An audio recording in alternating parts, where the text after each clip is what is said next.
அகத்தியன் அவர்கள் வந்திருப்பது மிகுந்த சந்தோஷம். அவர்களை அவருடைய நண்பர் டென்னிஸ் அவர்கள் மூலமாக சந்தித்து போன வருஷத்தில் ஒரு கூட்டத்தை எங்கள் சபையில் வைத்து நடத்தினோம். அதற்கு முன்பதாகவே பாஸ்டர் ஐயாவை எனக்கு தெரியும். நேசம் ஹாஸ்பிட்டலில் அவருக்கே தெரியாது, நான் அவரை கவனிச்சிருந்தேன். நான் இங்கே ஒரு பாஸ்டர் இருக்கிறாரு, அவருக்கு யாருமே இந்த நேரத்தில் இல்லை, ஒரு மணி நேரம் பார்த்துங்க அப்படின்னு சொன்னாங்க. என் கூட மோகன் பாஸ்டர் இருந்தார், சின்னமலை ஏஜி பாஸ்டர். மோகன் பாஸ்டருடைய அசிஸ்டண்ட்டு, அந்த மோகன் பாஸ்டருடைய அசிஸ்டண்ட்டு, அவர் பேர் மோகன். அப்போது அவர் சொன்னார், கொஞ்சம் பார்த்துங்க அண்ணன், நீங்கள் பார்த்துங்கண்ணே அப்படின்னு சொல்லும்போது நான் பாஸ்டர் நான் தான் கவனிச்சிருந்தேன் அந்த நேரத்தில். அப்போது நான் இவர் பாஸ்டர் கூப்பிடணும்னு நினைப்பேன். அதனால் பெரிய ஊழியக்காரசை எப்படி வருவார் யோசித்தேன். ஆமாம். ஆனால் திடீரென்று டென்னிஸ் பேர் சொன்னார், நீ பாஸ்டரை கூப்பிட்டு பயன்படுத்து ஒரு நாள் அப்படின்னு சொல்லும்போது பாஸ்டர் கூப்பிட்டேன். உடனே வந்துட்டார். ஹல்லேலூயா. ரொம்ப சந்தோஷமாக இருந்தது. சிலர்லாம் வந்து கொஞ்சம் ஒரு லெவலுக்கு போயிட்டாலே கூப்பிட்டாலே பிஸியாக இருக்கிறேன் பிரதர், பார்க்குறேன் பிரதர், டேட்டுக்கு தான் பார்க்குறேன் பிரதர். ஆமேன். ரொம்ப இதுவாக இருக்கும், ரொம்ப கஷ்டமாக இருக்கும். நம்ம கேட்குறதுக்கே நம்ம கூடயே இருந்திருப்பாங்க. ஆனால் ஊழியத்துக்கு கூடும்போது இல்லை பிரதர் நான் இன்னொரு டைம் வரேன் அப்படிம்பாங்க. ஆனால் இந்த முறை கூட நான் போன வாரம் தான் ஐயாவுக்கு சொன்னேன், மாஸ்டர் எங்கள் ஊழியர் கூடையில் வந்து கர்த்தருடைய வார்த்தையை பகிர்ந்து கொள்ள முடியுமா அப்படின்னு கேட்டேன். உடனே அவர் பார்த்துட்டு சொன்னார், தாராளமாக வரேன்ட்டார்.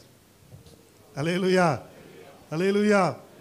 அவர்கள் வந்திருப்பது மிகுந்த சந்தோஷம், எனக்கு ரொம்ப சந்தோஷம். ஆகவே நாம் எல்லாருக்கும் கர்த்தருடைய வார்த்தை என்று கொண்டு வருவாங்க. நம்ம எல்லாம் கைகளை தட்டி கர்த்தருடைய வார்த்தைக்கு அவங்களே வரவேற்போம்.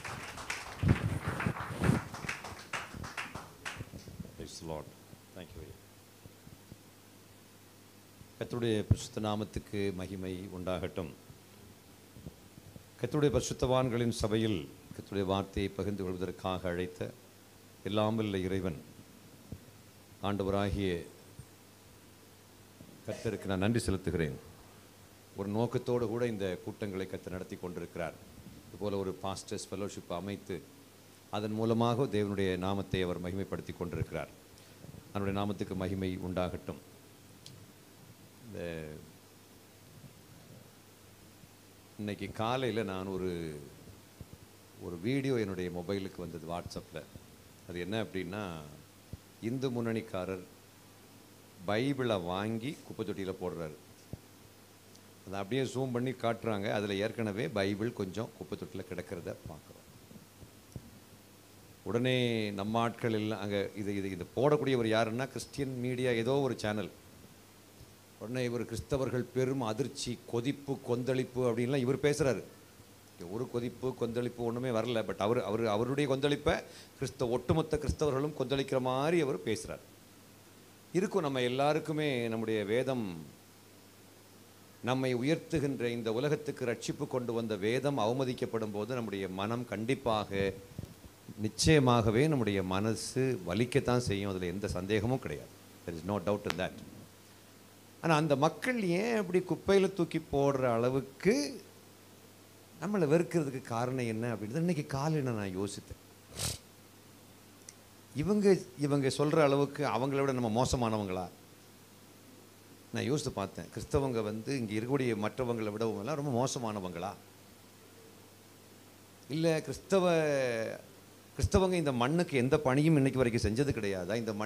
இந்த மண் பயனுற வேண்டும் என்பதற்காக எதுவும் செஞ்சது கிடையாதாங்கிறத நான் யோசித்து பார்த்தேன். இல்லை இன்னைக்கு எனக்கு அப்படியே நான் உட்கார்ந்துருக்கும் போது எனக்கு பளிச்சுன்னு ஒரு வார்த்தை வந்துச்சுதுங்க ஐயா. நான் ரொம்ப சுருக்கமாக சொல்லி முடிக்க விரும்புகிறேன். ஏன்னா ரொம்ப நேரம் மூர்த்தி ஐயா வந்து என்னுடைய இதயத்துக்கு ரொம்ப நெருக்கமானவர். அவர் நான் என்னுடைய மனசுக்குள்ளே என்ன இருக்குங்கிறத தெரிந்த ஒரு ஊழியக்காரர். ஆகவே ஊழியக்காரர்கள்ட்ட வந்து நான் வந்து ஏபிசிடிலேருந்து எடுக்க வேண்டிய தேவை கிடையாது. You can understand. நான் அப்படி சும்மா ஜஸ்ட் சொன்னாலே நீங்கள் புரிஞ்சுக்குவீங்க. வெளிப்படுத்தல் 3ஆம் அதிகாரத்தினுடைய 7-8 வாசிங்களேன். வெளிப்படுத்தல் 3:7-8.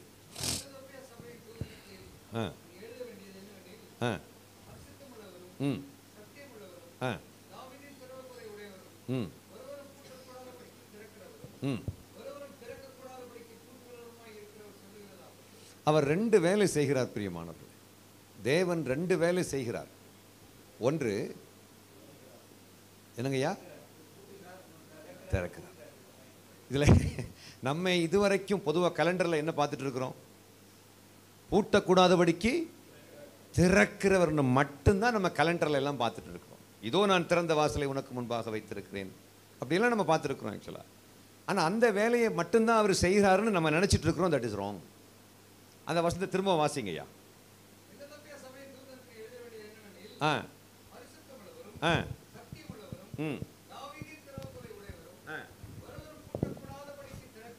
ம்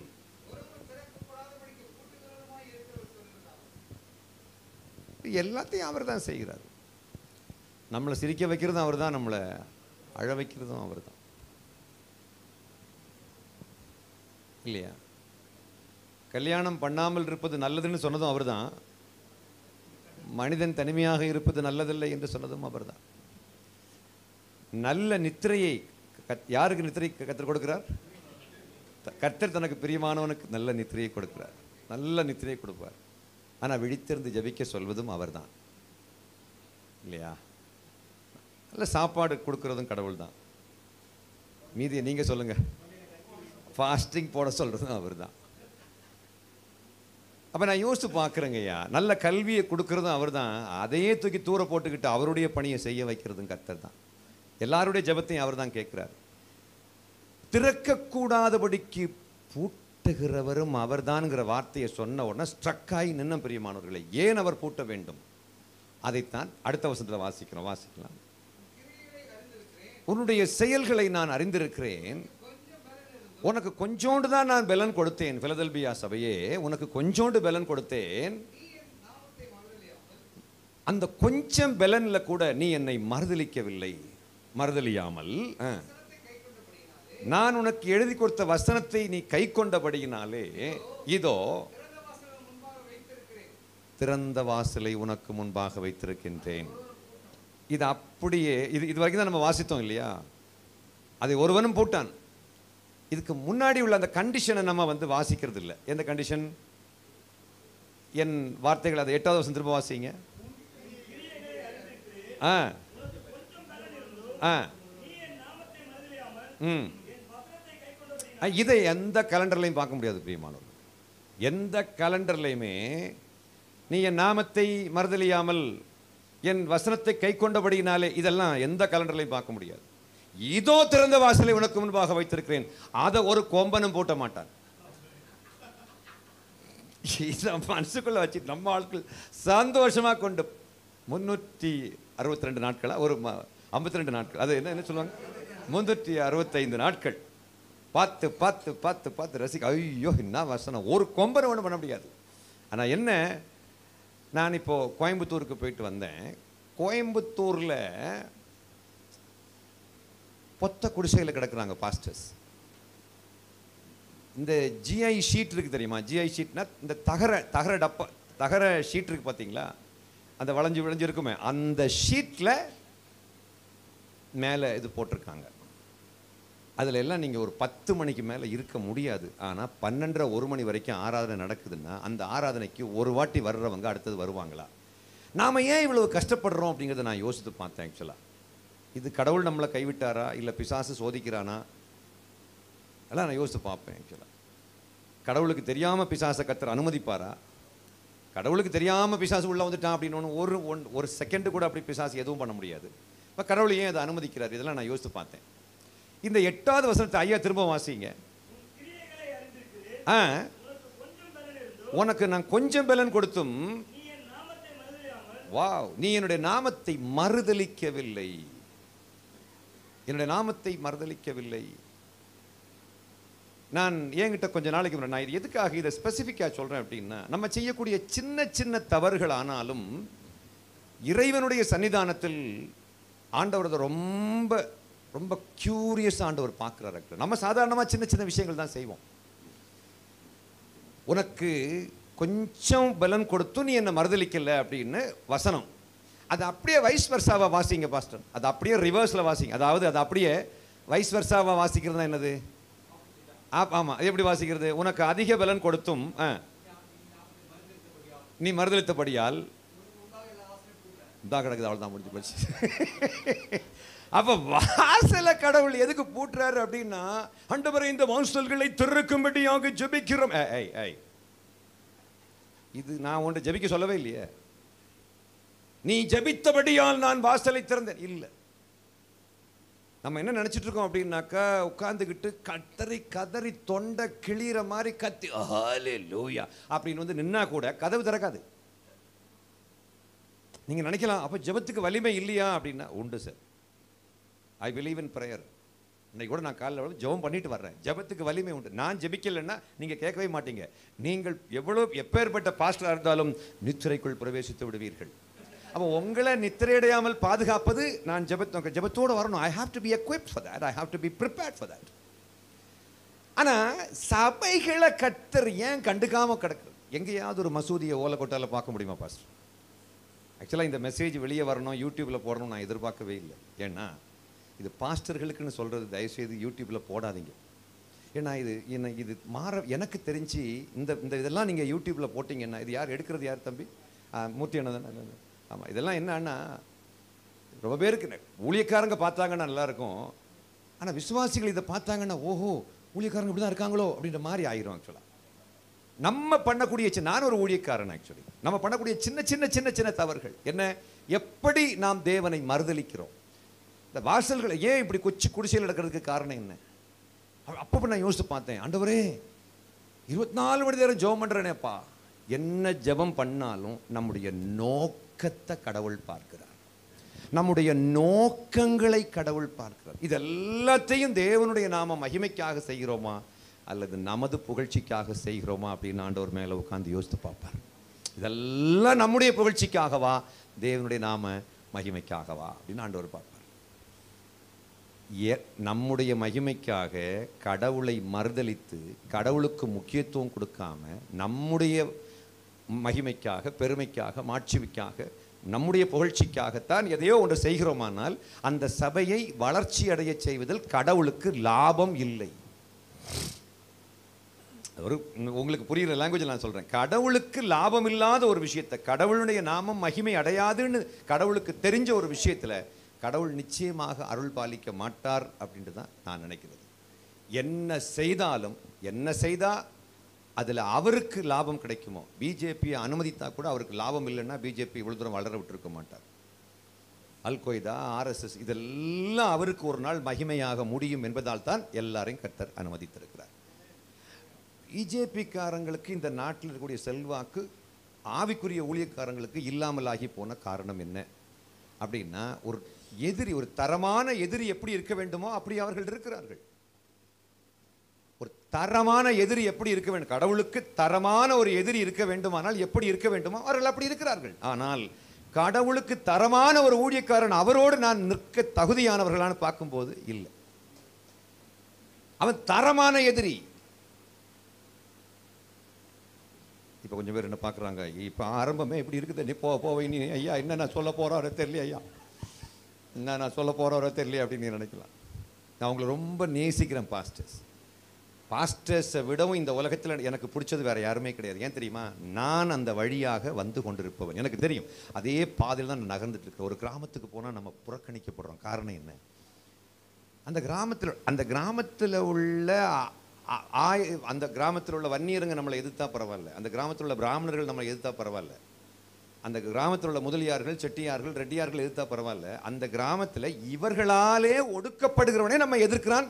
அப்படின்னா இந்த இடத்துக்கு கர்த்தர் நம்மளை விட்டு கொடுத்த காரணம் என்ன அப்படின்னா, நாம் இது எல்லாவற்றையும் நமக்காக செய்கிறோமா கடவுளுக்காகத்தான் செய்கிறோமாங்கிறது அந்த ஸ்பாட்ல நின்று நம்ம யோசித்து பார்க்க வேண்டும். எதை செய்தாலும் நம்ம எதற்காக செய்கிறோம்? அனைத்தையும் தேவனுக்கு மகிமை உண்டாக செய்யுங்கள் என்று ஆண்டவர் சொல்லியிருக்கிறார். உங்களுக்கு தெரியும் அந்த வசனம் எங்க இருக்கு சொல்லுங்க. நீங்கள் புசித்தாலும் குடித்தாலும், எந்த வசனம் பாஸ்டர் சொல்லுங்க? 1 கொரிந்தியர் 10:31 வாசிக்கலாம். நீ எதை செய்தாலும் அதில் கடவுளுடைய நாமம் மகிமை அடையுமா என்று பார்த்து பார்த்து செய்ய வேண்டும் என்று கர்த்தர் விரும்புகிறார். வாசிக்கலாம்.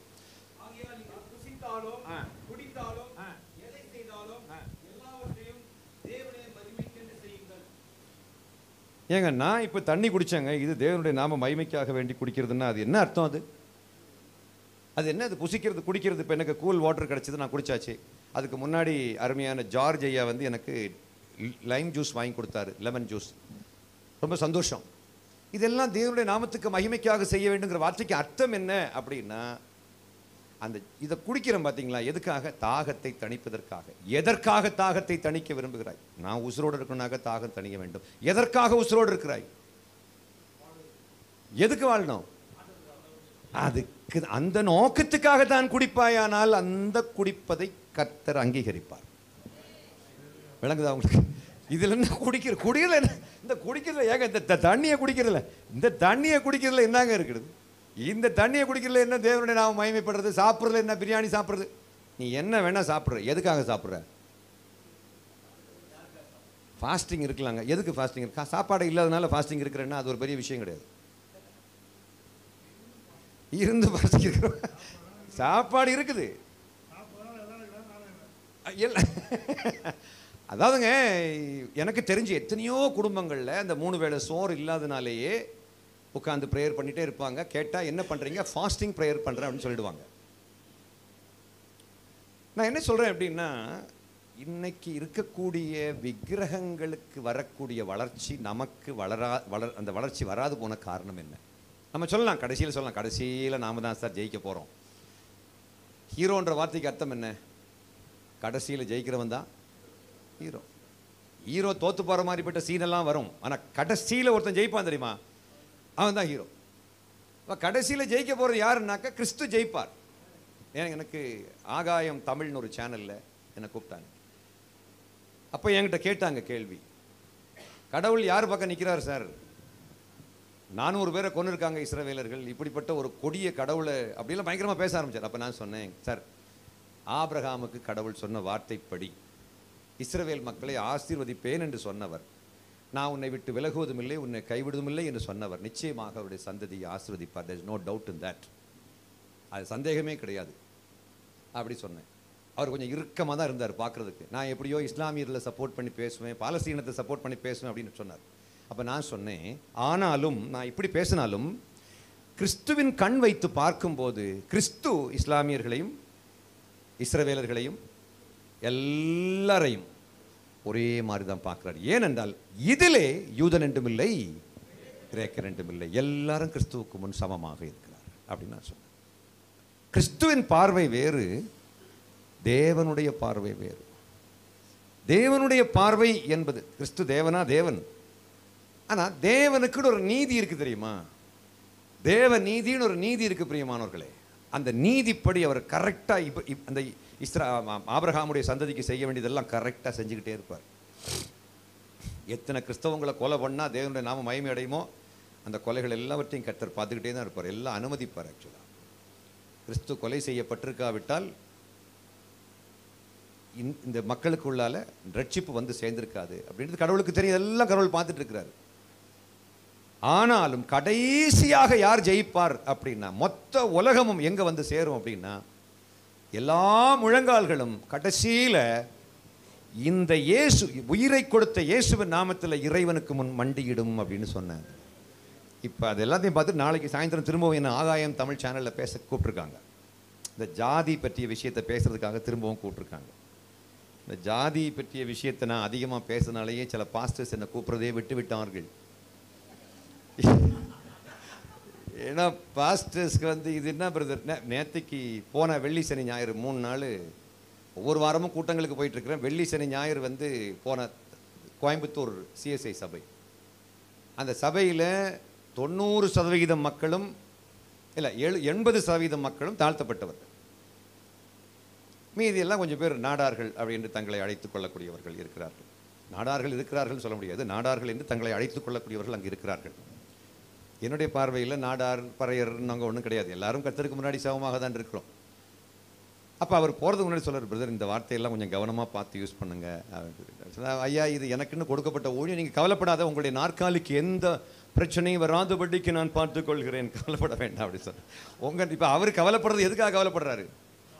என் எண்ணமெல்லாம் என் ஏக்கமேல் அந்த மந்த்லி அவருக்கு வருது பார்த்தீங்களா, அதுக்காக தான் அவர் பாவம் கஷ்டப்படுறாரு. எவ்வளோ கஷ்டப்பட்டு பைபிள் காலேஜ் படிச்சிருக்கிறாரு. இன்ஜினியரிங் படிக்கிறது எவ்வளோ கஷ்டம்னு எனக்கு தெரியும், பைபிள் காலேஜ் எவ்வளோ படிக்கணும் அவருக்கு தான் தெரியும். இப்போ எல்லாம் நல்ல ஈஸியான ஒரு வேலை கிடைக்கணும்னா என்ன பண்ணணும்னு கேட்டாக்கா, நீங்கள் பைபிள் காலேஜுக்கு போயிட்டு சிஎஸ்ஐயில் ரெவரண்டாக மாறிட்டு முடிஞ்சு போச்சு. மாதம் 80,000 சம்பளம். கொஞ்சம் பேர் நீங்கள் யோசிக்கிறாங்க, நிஜமா பிரதர்? ஆ போயிடலாமா?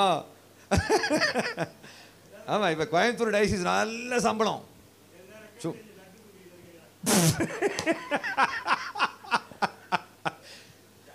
இந்த இது வீடியோ போட வேண்டாம் தம்பி, உங்களுக்குள்ளே வச்சுக்கோங்க, யூடியூப்பில் போடாதீங்க.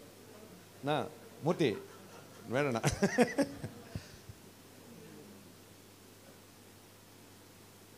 நான் என்ன சொல்ல வரேன் அப்படின்னா, எங்கே நாம் மார்க்க தவற விட்டோம், எங்க நம்ம மிஸ் பண்ணோம் அப்படின்னா, வாசலை திறக்கின்றவர் காத்து நிற்கிறார், என் கைக்கு இவர்கள் கட்டளையிட மாட்டார்களா என்று. என் கரத்துக்கு கட்டளையிடுங்கள். வசனம் பைபிள் இருக்கு பார்த்தீங்களா, என் கரத்துக்கு என் கைக்கு கட்டளையிட. அப்ப அவருடைய கைக்கு நம்ம கட்டளையிட வேண்டுமாம். எப்படி?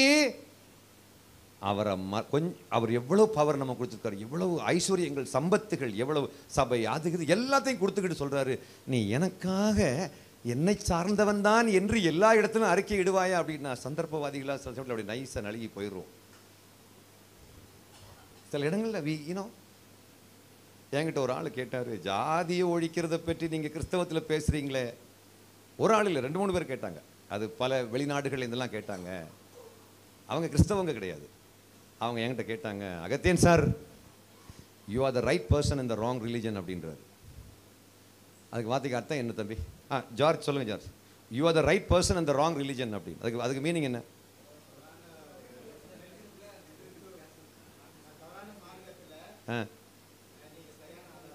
ஆமாம், நீங்கள் சரியான ஆள், ஆனால் தப்பான மதத்தில் மாட்டிக்கிட்டீங்க அப்படின்னு சொல்ல வரேன். நெஞ்சு வலிக்குது சார் அது கேட்கும்போது. தப்பான மதத்தில் மாட்டிக்கிட்டீங்க, நீங்கள் சரியான ஆள் தான், நீங்கள் சொல்கிறது கரெக்டான விஷயம்தான், ஆனால் நீங்கள் தப்பான மதத்தில் உட்காந்துக்கிட்டு ஜாதி ஒழியணும், ஜாதி ஒழியணும், அது எப்படி ஒழியும் அப்படின்றாரு. எனக்கு அது ரொம்ப வலியாக இருக்குது. நான் ரட்சிக்கப்பட்ட புதுசில் கிறிஸ்தவத்துக்கு இருந்த மதிப்பு இன்னைக்கு இல்லை. ஆனால் ரட்சிக்கப்பட்ட புதுசில் இருந்த பைபிள் காலேஜை விடவும் அதை விடவும் அதிகமான பைபிள் காலேஜ் வந்தாச்சு. ஏகப்பட்ட கிராஜுவேட்ஸு அப்படியே சூட்டு கோட்டெல்லாம் போட்டு பயங்கரமாக பிரம்மாண்டமாய், பனகல் பார்க்கில் பிரம்மாண்டமாயின்ற மாதிரி பயங்கர பிரம்மாண்டம்லாம் ஆயிடுச்சு. ஆனால் அந்த மதிப்பு போயிடுச்சு. வாசல்கள் எல்லாம் அடைக்கப்பட்டு கொண்டிருக்கிறது. ஏன்னா இது அவ்வளவுத்தையும் நமக்காக நம்ம பண்றோமே தவிர கர்த்தருக்காக நாம எதுவும் பண்ண ஆரம்பிக்கல. என்னத்தை செய்தால் இது சொல்லும் போது உங்களுக்கு மனசு வலிக்கிறதுக்கு வாய்ப்பு இருக்கு பிரியமானவர்களே.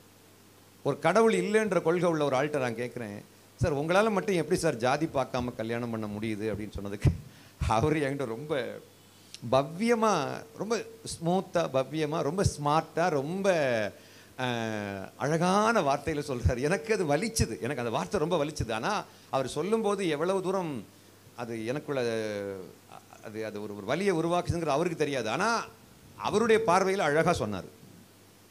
கோச்சிக்காதீங்க சார், தப்பாக எடுத்துக்காதீங்க சார், நாங்கள் மட்டும் ஜாதி பார்க்காம கல்யாணம் பண்ணுறது எப்படின்னு கேட்குறீங்க, தப்பாக எடுத்துக்காதீங்க. சக மனிதனை சாதி அடிப்படையில் புறக்கணிப்பதற்கு நான் என்ன கடவுள் நம்பிக்கையாளனா அப்படின்னு கேட்குறேன். அர்த்தம் புரியுதா பாஸ்டர்? என்ன புரிஞ்சுது? அவர் திரும்பவும் சொல்கிறாரு, ஃபர்தர்மோர் என்ன சொல்கிறாருன்னா, நாங்கள் கடவுளை நம்புறதில்லை, ஆனதுனால ஜாதியை நம்புறதில்லை அப்படின்றார். கடவுள் உண்டு என்பவன் சாதி உண்டு என்கிறான், கடவுள் இல்லை என்பவன் சாதி இல்லை என்கிறான், கடவுள் வேண்டும் என்பவன் சாதி வேண்டும் என்கிறான், கடவுள் வேண்டாம் என்பவன் சாதியும் வேண்டாம் என்கிறான். அப்படியானால் சாதி இல்லாத ஒரு சமத்துவ சகோதரத்துவ சமூகத்தை உருவாக்கி அதை கட்டமைத்து அதில் வாழ வேண்டும் என்று விரும்புகிறவன் எந்த கொள்கையை தேர்வு செய்வான் என்று அவர் என்னிடம் கேட்கும்போது என்ன அறியாமல் நானே சொல்லிட்டேன், கடவுள் இல்லைன்ற கொள்கை தான் நல்லது மாதிரி தெரியுது மாதிரி இருக்குது அப்படின்ற. பாருங்க, உங்க வாயாலே நீங்க சொல்லிட்டீங்க பாத்தீங்களா? அப்ப எங்களுக்கு தானே எதிர்காலம் உண்டுன்னு அவர் சொல்றாரு என்கிட்ட. இல்லைங்க, கடவுள் உண்டுங்கிற கொள்கை தாங்க கரெக்டுன்னு அப்படின்னு எனக்கு அந்த டைம்ல பேச மனசு வரல. ஏன்னா அவர் எனக்கு முன்னாடி என்னை விட பெரியவரா நிற்கிறார், உயர்ந்த உள்ளத்தோடு நின்று கொண்டிருக்கிறார். அப்ப நான் ஒரு கேள்வி கேட்டேன், சாதியிலிருந்து விடுதலை அடைய வேண்டுமானால் நான் என்ன செய்ய வேண்டும்னு கேட்டேன். அப்ப அவர் சொல்றாரு, கோச்சிக்காதீங்க சார், திரும்பவும் கோச்சிக்காதீங்க, தப்பா எடுத்துக்காதீங்க, நீங்கள் சாதியிலிருந்து விடுதலை அடைய வேண்டுமானால் முதலாவது நீங்கள் கடவுளிடமிருந்து விடுதலை அடைய வேண்டும் அப்படின்றார். புரியுதா தம்பி உங்களுக்கு? என்ன புரிஞ்சது?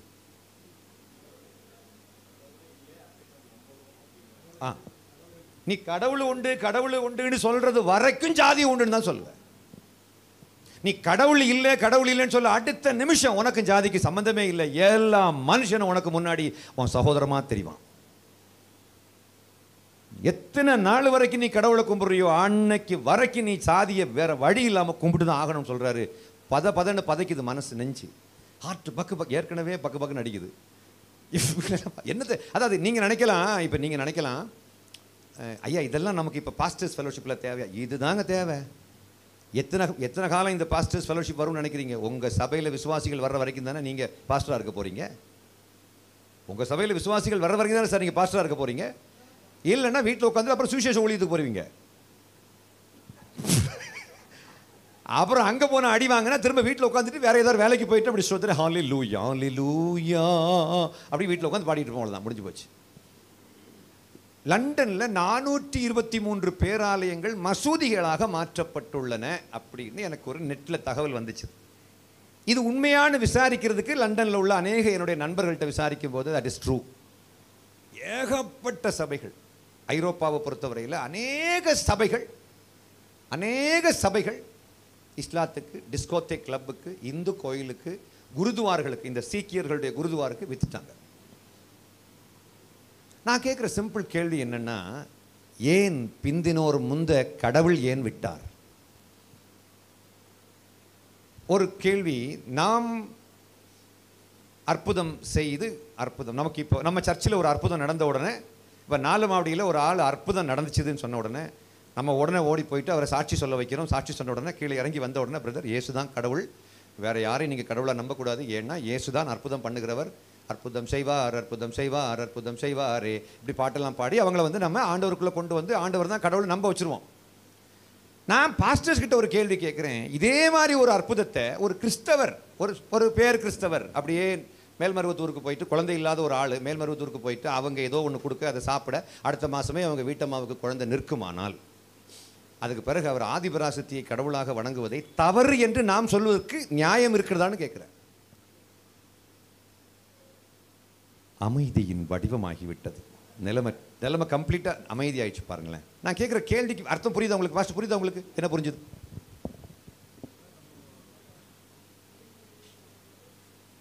தைரியமாக சொல்லுங்க. நாம எல்லாம் ஊழியக்காரங்க தான். இப்போ எல்லாருமே நம்ம ஊழியக்காரங்க தான். ஆனால் நம்ம எங்கே தப்பு பண்ணுறோங்கிறத நான் கண்டுபிடிக்கணும்னு நான் விரும்புகிறேன். நம்ம எங்கேயோ மார்க்கை மிஸ் பண்ணிட்டோம் இல்லையா? எங்கே மிஸ் பண்ணோம்? நான் என்ன சொன்னேன் பையா? அதாவது கேள்வி புரியுதா உங்களுக்கு? எத்தனை பேருக்கு புரியலை? எத்தனை பேருக்கு புரிஞ்சுது? இது ரெண்டுக்கும் கை வைத்தா கொஞ்சம் பேர் இருக்கீங்க தெரியுமா? உன்னுடைய விசுவாசியை நினைக்கும் போது தான் என் பரிதாபமாக இருக்குது. நான் கேள்வி புரியுதா உங்களுக்கு? ஐயா உங்களுக்கு புரியுதா? தம்பி உனக்கு புரியுதா? என்ன புரிஞ்சுது?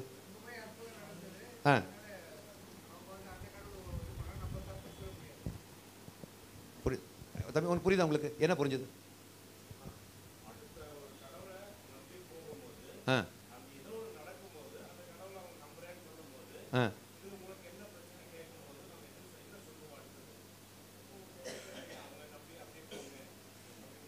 அற்புதம் நடந்ததுனால நான் இதை கடவுள் என்று சொல்ல 4 மாவடியில் சொல்லும் போது அதே வார்த்தையை அவங்க மேல்மருவத்தூர்ல சொல்லும் போது இதை தப்புன்னு நம்ம சொல்ல முடியாதுன்னு சொல்ல வர்றேன். இப்ப கூட புரியலன்னா அழுதுருவேன். இப்ப கூட நீங்க எல்லாம் கொஞ்சம் பேர் எப்படி பாக்குறீங்க? புரியல உங்களுக்கு? ஆனாலும் இயேசுதான் தெய்வம். நான் இப்படி சொன்ன உடனே நீங்க கொஞ்சம் பேர் இவர் நிஜமாவே போயிட்டாரா அப்படின்னு கொஞ்சம் பேர் நினைக்க. இல்லைங்க, நான் எங்கேயும் போக முடியாதுங்க. ஜீசஸை விட்டு நான் எங்கேயும் போக முடியாது. ஏன்னா எனக்கு தெரியும் ஜீசஸ் எதுக்கு தேவைங்கிறது எனக்கு தெரியும். நான் ஜீசஸ் எதுக்கு தேவைங்கிறத நான் கண்டுபிடிச்சிட்டேன். உங்களுக்கு ஒரு விஷயம் தெரியுமா? மோசேயுடைய கம்பு கீழே போட்ட உடனே நம்ம ஆளு தாடிக்காரர் அப்படியே ஏய் மொட்டை பாடுறா, எனக்குள்ள கடவுள் இருக்காரா இல்லைன்னு பாடுறான்னு சொன்ன உடனே மந்திரவாதி அவரு யாரு பார்வன் தலையை தடவிட்டு மந்திரவாதி எல்லாம் கூடுவான் தொந்தரவு. இந்த தாடிக்காரன் எல்லாத்தையும் கூப்பிட்டு அவன் கையில் உள்ள கம்பு எல்லாத்தையும் கீழே போட்டோன்னே அதுவும் பாம்பா மாறி இப்போ பாரு அப்படி சொன்னா நம்ம ஆளு மெர்சல் ஆயிட்டாரு. ஆண்டவரை ஸ்தோத்திரப்பா, ஹல்லேலூயா. இப்ப கேட்குற கேள்வி என்னன்னா, அந்த அற்புதத்தை செஞ்சது யாரு? மோசே செஞ்ச அற்புதம் கடவுளுடைய வல்லமை. அந்த அற்புதத்தை செஞ்சது யாரு? மந்திரவாதியுடைய வல்லமை, அப்படித்தானே? சரி, மந்திரவாதிக்கு அந்த வல்லமையை கொடுத்தது யாரு? சாத்தான். சாத்தானால அற்புதம் பண்ண முடியுமா, முடியாதா? வாசிங்க வெளிப்படுத்தல் 16:14. பிசாசால அற்புதம் பண்ண முடியும் அப்படின்றதுக்கு அங்க ஒரு வசனத்தை பார்க்குறோம், வாசிக்கலாம். வெளிப்படுத்தல் 16:14.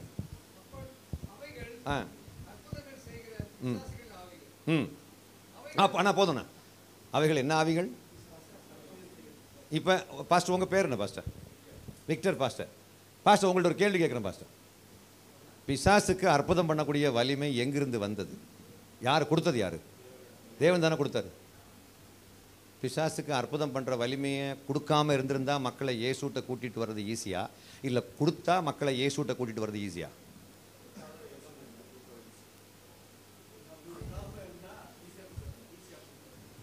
நான் விட்டுரு, தப்பு பண்ணிட்ட பற்றி. மூர்த்தி என்ன, what is your idea about it? அற்புதம் பண்ணக்கூடிய வலிமையை பிசாசு கொடுத்தது யார் தான்? ஐயா உங்கள் பேருங்க, எங்கேயோ பார்த்துருக்கேன். First Albert. ஓகே, ஆல்பர்ட் ஐயா சொல்லுங்க ஐயா. பிசாசுக்கு அற்புதம் கொடுத்துக்கிட்டு இங்கே 4 மாவடின்னு ஒன்று உருவாக்கி வச்சிருக்காரு. என்னங்கய்யா? அதை இப்போ திருப்பி வாங்க முடியாது, வாங்க மாட்டார்.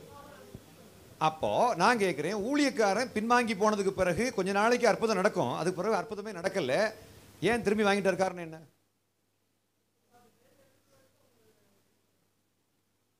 இல்லை ஐயா, பிசாசுக்கு அற்புதம் அது சாதாரணப்பட்ட விஷயம் கிடையாது. கடவுளுக்கு அகன்ஸ்டா நிற்கிறவனுக்கே இவ்வளோ வலிமையை கொடுத்துருக்காருன்னா சம்திங் அங்கே ஏதோ ஒரு விஷயம் இருக்கணும். இல்லை தெரிஞ்சுக்க விரும்புகிறவங்க கைவேதி காமி பார்க்கலாம். I really want to know that. நான் தெரிஞ்சுக்க விரும்புகிறேன்னு சொல்லக்கூடிய கைவேதி காமி பார்க்கலாம். நான் அதை தெரிஞ்சுக்க விரும்புகிறேன் அப்படின்னு சொல்லக்கூடியவங்களுக்காக நான் ஒரு விஷயத்தை சொல்கிறேன். ஆக்சுவலாக அற்புதங்களை செய்து நாம் மக்களை ஒரு மதத்திலிருந்து வேறொரு மதத்துக்கு கொண்டு வர நினைக்கிறோம் அல்லவா, அது முழுக்க முழுக்க சரி கிடையாது. அது விஷயத்தை நீங்கள் நுட்பமாக புரிஞ்சுக்கணும். ஏன்னா இயேசு கிட்ட ஒரு ஆள் வருவானானால் இந்த மண்ணுக்குரிய லாபத்துக்காகத்தான் வருவானானால், இது பச்சையா ஒரு உண்மையை சொல்றேன், அது இயேசுவுக்கு பெரிய மகிமை கிடையாது.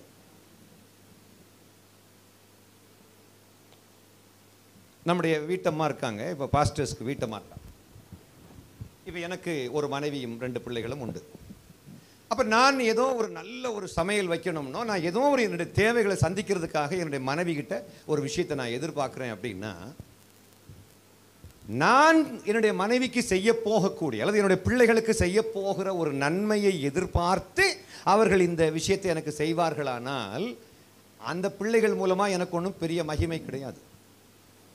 அந்த பிள்ளைகள் செய்யக்கூடிய தவறுகளை நான் கண்டித்து அப்பப்போ தண்டித்ததுக்கு பிறகும் நான் சொல்லக்கூடிய வார்த்தைப்படி என் பிள்ளைகள் வாழ்வார்களானால் அதுதான் எனக்கு மிக மிக பெரிய மகிமையை கொண்டு வரும்.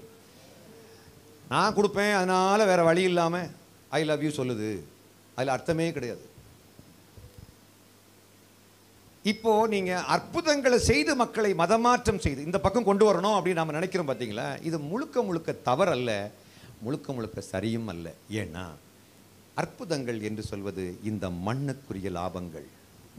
இந்த மண்ணுக்குரிய லாபங்களை யார் யாருக்கெல்லாம் கடவுள் கொடுத்திருக்கிறார்னு ஒரு கேள்வி என்கிட்ட கேட்டால், உண்மையிலே சொல்கிறேன், கிறிஸ்தவங்கள் எல்லாரை விடவும் அதிகமாக இந்த மண்ணுக்குரிய லாபத்தை வைத்திருப்பது யார் என்ற ஒரு கேள்வி என்கிட்ட கேட்டால், வெளியில் உள்ளவங்க தான் அதிகமாக வச்சுருக்காங்க. ஆல்பர்ட்டையா, உண்மையா இல்லையா? நீங்கள் எதில் வந்தீங்க? பைக்கில் வந்தீங்களா? பைக்கில் வந்தீங்க. ஆனால் இந்த ஊரில் உள்ள பூசாரி எந்த இதில் போக தெரியுமா? ஆடி காரில் போவார். ஒரு பாஸ்டர் மிஞ்சி மிஞ்சி சம்பாதிச்சா மாதம் ஒரு நாளைக்கு ஒரு 30,000 ஒரு மாதம் 30,000 சம்பாதிக்க முடியும். ஆனால் எங்கள் ஊரில் உள்ள ஆஞ்சநேயர் கோயில் பூசாரி 1,00,000 ரூபா சம்பாதிக்கிறாரு. எப்படி? இயேசுநாதரே சொல்கிறாரு, இப்பிரபஞ்சத்தின் பிள்ளைகள் ஒளியின் பிள்ளைகளை பார்க்கலும் அதிக ஞானமுள்ளவர்களாக இருக்காங்கன்னு அவர் சொல்லிட்டு போயிருக்காருன்னா, அப்போ என்ன நினைக்கிறீங்க நீங்கள்? நீ இயேசுவை ஏற்றுக்கொண்ட பயங்கர பவர்ஃபுல்லான மூளை வளர்ச்சி எங்கேயோ போய் நாசால ஒர்க் பண்ண ஆரம்பிச்சிருவேன் அப்படின்னு ஒன்று பைபிள் நமக்கு ப்ராமிஸ் பண்ணவே இல்லை. நீ பயங்கர கோடீஸ்வரன் ஆயிருவே, உன் நிலம் கொள்ளாமல் போக மட்டும் உனக்கு ஆசீர்வாதம் கிடைக்கும் அப்படின்னு நாம நினைச்சிட்டு இருப்போமானால் somewhere we are missing the mark. இயேசு வந்தால் தான் சாதிக்க முடியும் என்பது என்ன என்பதை நாம் புரிந்து கொள்ளாமல் இந்த வெளியில ஒரு மாற்றத்தை உண்டு பண்ண முடியாது. இயேசு கிறிஸ்துவால அவர் வந்ததுனால தாங்க எனக்குள்ள இந்த மாற்றம் வந்தது. நான் கேட்கிறேன், இந்த உலகத்தினுடைய பிரச்சனைகள் எல்லாத்தினுடைய ஒரு பட்டியலை போடுங்களேன். அதை இயேசுவால எந்த பிரச்சனைக்கு சொல்யூஷனை கொண்டு வர முடியும் அப்படின்னு பார்த்தா, இயேசு இல்லாமலே அந்த பிரச்சனைக்கு சொல்யூஷனை மக்கள் கொண்டு வந்துட்டாங்க. ஒரு எடுத்துக்காட்டு, வறுமை. நம்ம ஜெபம் பண்றோம், இந்த வறுமையிலிருந்து எங்களை ரட்சியும் ஆண்டவரே இப்படி நம்ம சொல்றோம். ஆனா இப்ப இந்த உலகத்தினுடைய மக்கள் எல்லாரும் கடவுளை கும்பிடாதவங்க எல்லாம் என்ன பிச்சைக்காரங்களா என்ன? இல்லை, நாம் இது ஏற்கனவே நீங்கள் கூட நான் இந்த விஷயத்தை சொல்கிறது நீங்கள் பார்த்துருக்கக்கூடும், கேள்விப்பட்டிருக்கக்கூடும். திருப்பூருக்கு நான் போயிருக்கும்போது டிஷர்ட் பிரிண்ட் பண்ணுறதுக்காக போயிருக்கு. அப்போது ஒரு செவரில் எழுதி போட்டிருக்கு, கர்த்தரை நம்புகிறவன் செழிப்பான். நடுவில் பெருசாக எழுதி போட்டிருக்கு. அதுக்கு கீழே அடுப்பு கரியில் யாரோ எழுதிட்டு போயிருக்கிறாங்க, கர்த்தரை நம்பாதவனும் செழிக்கிறானே. இது சரியா தப்பா? ஐயா உங்கள் பேருங்கய்யா? யோகேஷ் பாஸ்டர், சொல்லுங்கள் பாஸ்டர், இது சரியா தப்பா? கரெக்ட் தானே? கர்த்தரை நம்புகிறவன் செழிப்பான் அப்படின்னு சொன்ன உடனே நம்ம என்ன நினைக்கிறோம், பிச்சைக்காரன் எல்லாம் கர்த்தர்கிட்ட வந்துடுவான் அப்படின்னு தான் நம்ம அப்படிதான் நம்ம விட்டு போடுறோம். இந்த சின்ன மீனை போட்டு பெரிய மீன் எடுக்கிறோம். ஏப்பா நீ ஏசுட்ட வந்தா நீ பணக்காரனா மாறிடலாம் அப்படின்ட்டு. ஆமாம், நீ எப்படி வந்த? நான் பைக்கில் வந்தேன். இல்லை, நான் காரில் வந்தேனே. கேட்குறது என்னென்னா, இந்த உலகபரமான செழிப்பை கொடுப்பதற்காகத்தான் இயேசுவை நாம் பயன்படுத்துவோமானால் அந்த வாசல்களை இயேசுவே க்ளோஸ் பண்ணுவார். ஏன்னா இயேசு வந்து அவ்வளவு துடிக்க துடிக்க அவர் கஷ்டப்பட்டு இந்த படாத பாடுபட்டதுக்கெல்லாம் காரணம் நாம எல்லாம் ரொம்ப லாவிஷாக ஜாலியாக உட்காந்து சாப்பிட்டு போகிறதுக்காக அல்ல. நீங்கள் நினைக்கலாம், இல்லை கர்த்தர் உங்களை உயர்த்துவார்னு சொல்லியிருக்கிறாரே, ஆபிரகாமுக்கு சொன்ன ஆசீர்வாதங்கள். ஆபிரகாமுக்கு சொன்ன ஆசீர்வாதங்கள் என்னங்க? விசுவாசித்தான், அது அவனுக்கு நீதியாக எண்ணப்பட்டது. அந்த விசுவாசத்தால் நான் நீதிமானாக மாற்றப்படுகிறேன் என்பது இயேசுவின் மூலமாக நமக்கு வந்து சேர்க்கிறது. மோசே மூலமாக வந்தது எது? கற்பனைகளை முழுசா கடைபிடித்தா நீ நீதி உள்ளவனாக மாறுவேன். உங்ககிட்ட ஒரு கேள்வி கேட்கிறேன். பழைய உடன்படிக்கையின் இப்போ நம்ம சொல்றோம் இல்லையா, இப்போ இயேசு கிறிஸ்து நித்திய ஜீவனை தருவதற்காக இந்த உலகத்துக்கு வந்தார். யோவான் 3:16 என்ன சொல்கிறது? தேவன் தம்முடைய ஒரே பேரான குமாரனை விசுவசிக்கிறவனோ போகாமல் நித்திய ஜீவனை அடையும்படிக்கு அவரை தந்தருளி இவ்வளவாய் உலகத்தில் அன்பு கூர்ந்தார். நித்திய ஜீவனை தரும்படிக்கு. நான் கேட்குற கேள்வி, பழைய ஏற்பாட்டில் நித்திய ஜீவன் உண்டா இல்லையா? பழைய ஏற்பாட்டை ஒழுங்காக ஃபாலோ பண்ணால் நித்திய ஜீவன் கிடைக்கும்னு நினைக்கிறவங்கெல்லாம் கை வைத்துங்களேன். 1 2 3. பழைய உடன்படிக்கை இல்லையா? பழைய உடன்படிக்கை மோசையுடைய கையில் கொடுக்கப்பட்ட உடன்படிக்கையை ஒழுங்காக கரெக்டாக நூல் பிடிச்ச மாதிரி கரெக்டாக பின்பற்றினா நித்திய ஜீவன் கிடைக்கும் அப்படின்னு நம்புறவங்கெல்லாம் கை வைத்துங்களேன். 1 2 3 4. இந்த நூல் பிடிச்ச மாதிரி சொன்னா 2 பேரும் எக்ஸ்ட்ரா கை வைத்திட்டாங்க. அதை வாசிப்பமே. இயேசுநாதர் வந்து இந்த இதெல்லாம் ஃபாலோ பண்ணா நித்திய ஜீவன் கிடைக்குமா கிடைக்காதா? இயேசுவே பதில் சொல்றாரு. வாசிக்கலாம். லூக்கா 10ஆம் அதிகாரத்துடைய 25 26 25 26 27 வாசிங்களா.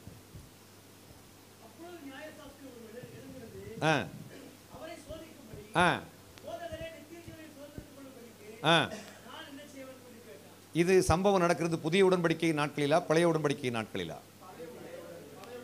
புதிய உடன்படிக்கை எப்பொழுது ஆரம்பமானது? இயேசுடைய மரணத்துக்கு பிறகு இல்லையா? அதை நான் முதல்ல பாயிண்ட் பண்ணக்கூடிய வசனத்தை நான் சொல்லிடுறேன். மத்தேயு 26 28 அங்கிருந்து தான். மத்தேயு 26 28 வந்து அந்த கிண்ணத்தை எடுத்து புதிய உடன்படிக்கைக்கான என்னுடைய ரத்தமாக இருக்கிறது. அப்ப அவர் ரத்தம் சிந்தி கடைசி துளி ரத்தத்துக்குள்ள இருக்கக்கூடிய ஜீவனம் இந்த உலகத்துக்கு டெடிகேட் பண்ணும் பொழுது புதிய உடன்படிக்கை ஆரம்பமாகின்றது. நித்திய ஜீவன் உலகத்துக்கு இலவசமாக கொடுக்கப்படுகிறது. அப்போ பழைய உடன்படிக்கை நாட்களிலே வாழ்ந்து கொண்டிருந்த இயேசு கிறிஸ்து, பழைய உடன்படிக்கை நாட்களிலே வாழ்ந்து கொண்டிருந்த இயேசு கிறிஸ்து, பழைய உடன்படிக்கை நாட்களிலே வாழ்ந்து கொண்டிருந்த ஒரு நியாயசாஸ்திரியை சந்திக்கிறார். அந்த நியாயசாஸ்திரி இயேசுவிடம் ஒரு கேள்வி கேட்கின்றார்.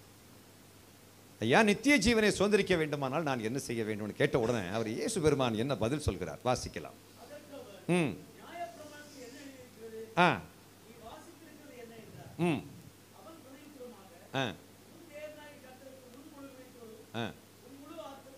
ஆ ம்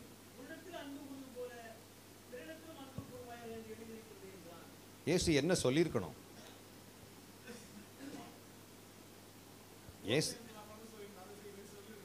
ஆ இல்லை இல்லை அப்படி இல்லை. இயேசு என்ன சொல்லியிருக்கணும்னாக்கா, எப்பா நீ நியாயப்பிரமாணத்தை கடைபிடிச்சா எல்லாம் முடியாது, நானே வழியும் சத்தியமும் ஜீவனமாக இருக்கிறேன், என்னாலே இல்லாமல் ஒருவனும் பிதாவின் வர முடியாது, கிறிஸ்துவை உடையவன் ஜீவனை உடையவன் இப்படின்னு யோவான் 3:16, யோவான் 3:36, யோவான் 1 யோவான் 5:12, 11 இந்த வசனங்கள் எல்லாம் எடுத்து வரிசையாக இயேசு பேசியிருக்கலாம். அந்த மாதிரிப்பட்ட ஒரு வசனத்தை பேசியிருக்கலாம். அவர் பேசலை.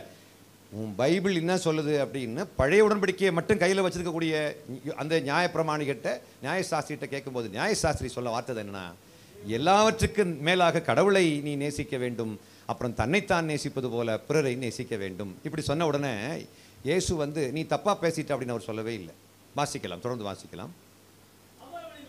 அங்கே ஒரு பாஸ்டர் கர்த்தருக்குள் அவர் கண்களை மூடிய விடமாக நித்திரைக்குள் பிரவேசித்து விட்டார் என்பதை நான் துக்கத்தோடு நான் அதை அறிக்கை செய்கிறேன். அண்ணா அவரை யாராவது எழுப்பிவிட வேண்டும் என்று பட்சமாக கேட்டுக்கொள்கிறேன். அவரை நானும் பார்க்க மாட்டேன், நீங்களே தான் எழுப்பி விட்டு யாருன்னு இல்லை நான் சொல்ல மாட்டேன். ஆமென், அல்லேலூயா, பிரைஸ் தி லார்ட். ஆனால் அந்த பாஸ்டர் இனி தூங்க மாட்டார் என்று கர்த்தருக்குள் முழுமையாக நம்புகிறேன். ஏனென்றால் ஒரே ஒரு வார்த்தை சொன்னா, நான் ஒரு தடவை சொன்னா அப்புறம் சொல்ல வேண்டிய தேவையில்லை. அல்லேலூயா சொல்லலாமா? Praise God.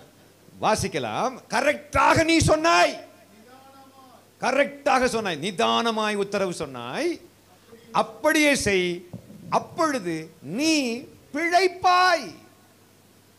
இது இயேசு சொன்ன வார்த்தை, பிழைப்பாய். பிழைப்பாய்ன்ற வேர்டு அவன் என்ன கேட்குறான்? நித்திய ஜீவனுக்குள் பிரவேசிக்கணும், என்ன பண்ணணும்? இப்போ இயேசு பிழைப்பாய்னு சொல்றாரு. இந்த பிழைப்பாய்ங்கிற வார்த்தைக்கு மீனிங் என்ன? ரோமர் 10ஆம் அதிகாரத்துடைய 5ஆம் வசனத்தில் வாசிக்கலாம். ரோமர் 10:5 வாசிங்க.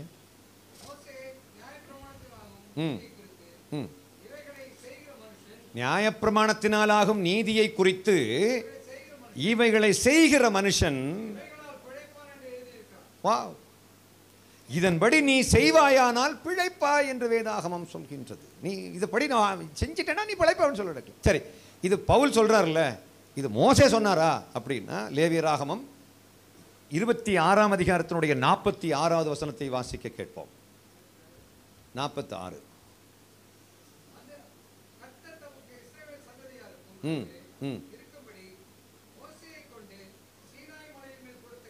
பிரதர் சாரி 18:5 வாசிங்க.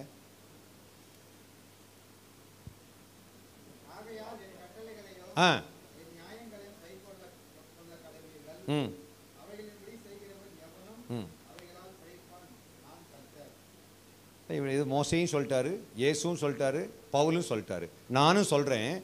எல்லாம் இன்னைக்கு ஆனாலும் இஸ்ரவேல் மக்கள் வச்சிருக்கக்கூடிய அந்த கொள்கைகளை கரெக்டாக அப்படியே நூல் பிடிச்ச மாதிரி நீ ஃபாலோ பண்ணிட்டேன்னா நீ நித்திய ஜீவனுக்குள் பிரவேசிப்பா. ஏன்னா நான் மட்டும் சொல்லலை, இது பவுல் மட்டும் சொல்லலை, இது இயேசு மட்டும் சொல்லலை, மோசையும் சொல்கிறேன். இது எத்தனை பேர் சொல்கிறாங்க, வரிசையாக சொல்கிறாங்க. நிஜமாவா அப்படின்னா yes, that's what the Bible says. கலாத்தியர் 5ஆம் அதிகாரத்தினுடைய 2-3 வாசிங்களேன். கலாத்தியர் 5:2-3.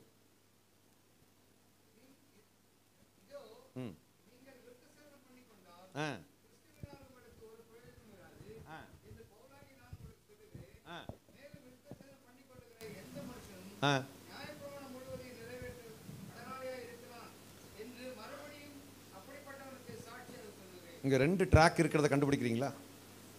என்ன ட்ராக்கு? ஒன்று நியாயப்பிரமாண ட்ராக்கு, இன்னொன்று புதிய பிரமாணம், புதிய ஏற்பாட்டு, புதிய உடன்படிக்கைங்கிற ட்ராக் இருக்குது, கிருபை பிரமாணங்கிற ட்ராக் இருக்குது.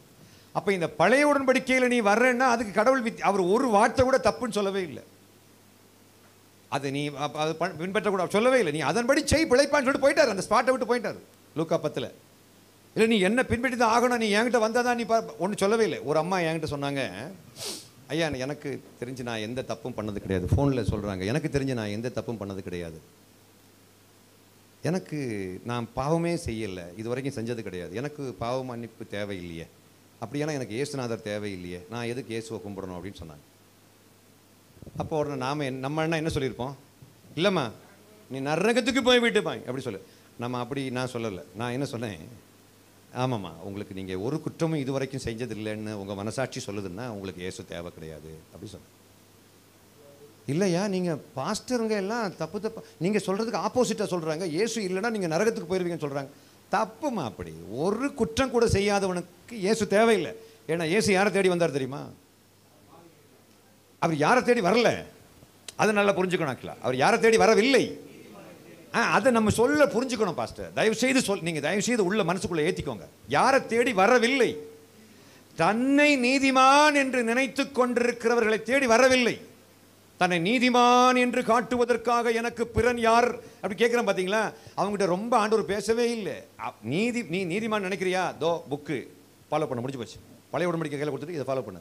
அவன் முட்டு சந்தில் போய் நிற்பான் தெரியுமா, அங்கே கத்துவான், ரட்சகர் யாராவது ஒரு ஆள் வேணுமே அப்படின்னு. அப்போ போனாதான் நமக்கு மவுஸ். அது வரைக்கும் பிசாசுவனுக்குள்ளே மவுசம் எண்ணி கொண்டிருக்கிறேன் கட்டது பப்பி சான்ஸே அப்படி சொன்னால் கொன்னுடுவான். பற்கள் பற்றாக்குறையாகி நாம் திரும்ப வேண்டி இருக்கும். அந்த அம்மா கடைசியில் சொல்கிறாங்க இப்படி சொன்ன. அப்போ நான் சொன்னேன், உங்களுக்காக இயேசு வரலம்மா, தன்னை பாவி என்று ஏற்றுக்கொள்கிறவர்களுக்காக, பாவி என்று கண்டுபிடித்தவர்களுக்காக, மனசாட்சிப்படி பாவம் செஞ்சவங்களுக்காக, என்ன மாதிரிப்பட்ட பாவிகளுக்காக வந்தார். ஐயா நீங்கள் பாவியா? ஆமாங்க. ஒரு பெண்ணை இச்சையோடு பார்த்தாலே அவரோடு விபச்சாரம் செய்தாகிவிட்டது என்று வேதாகமம் சொல்கிறது என்றால், நான் ஏற்கனவே பொம்பளைங்களை இச்சையோடு பார்த்துருக்கிறேனே, எனக்கு அந்த இயேசு கிறிஸ்து தேவை. தன் சகோதரனை பகைக்கிறவன் மனித கொலை பாதகன் என்றால், யானையும் என் தங்கச்சியும் எவ்வளோ நாள் சண்டை போட்டிருக்கோம், பேசாமல் இருந்திருக்கிறோம், எங்கள் அப்பாக்கிட்டே பேசாமல் இருந்திருக்கிறேன். அப்படின்னா கண்டிப்பாக எனக்கு நான் கொலை பாதகன் தானே, அப்போ எனக்கு மன்னிப்பு தேவைதானே.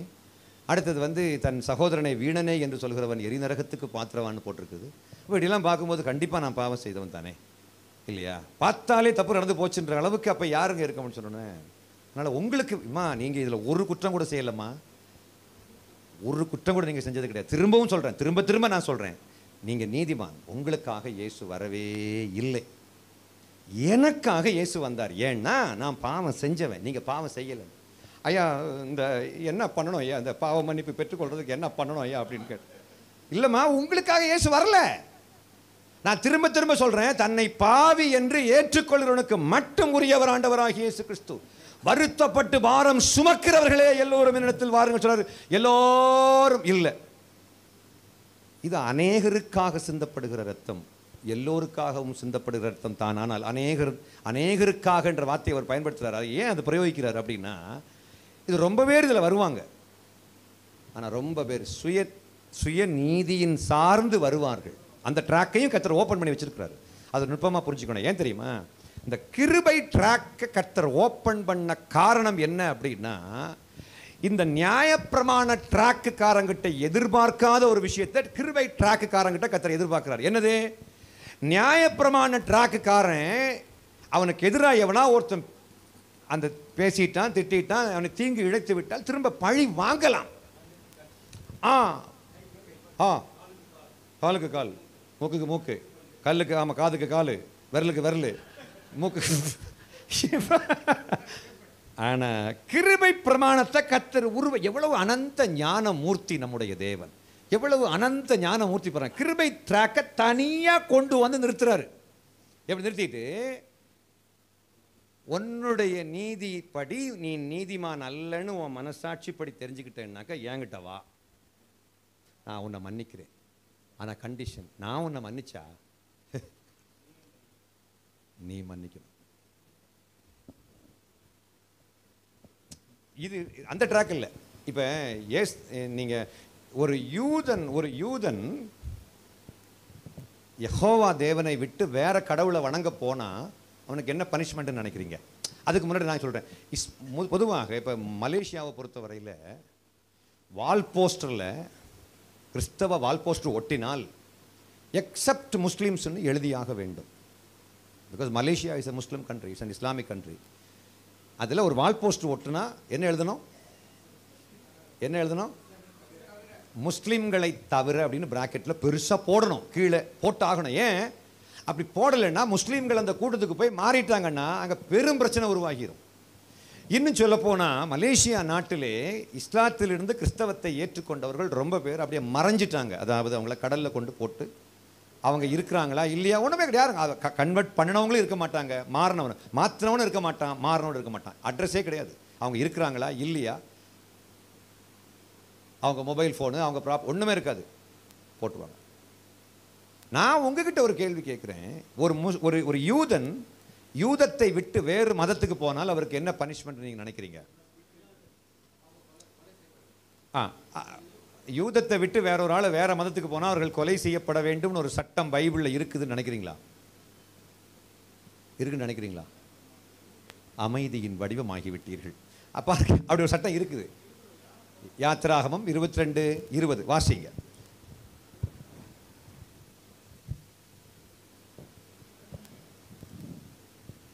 யாத்திராகமம் 22:20.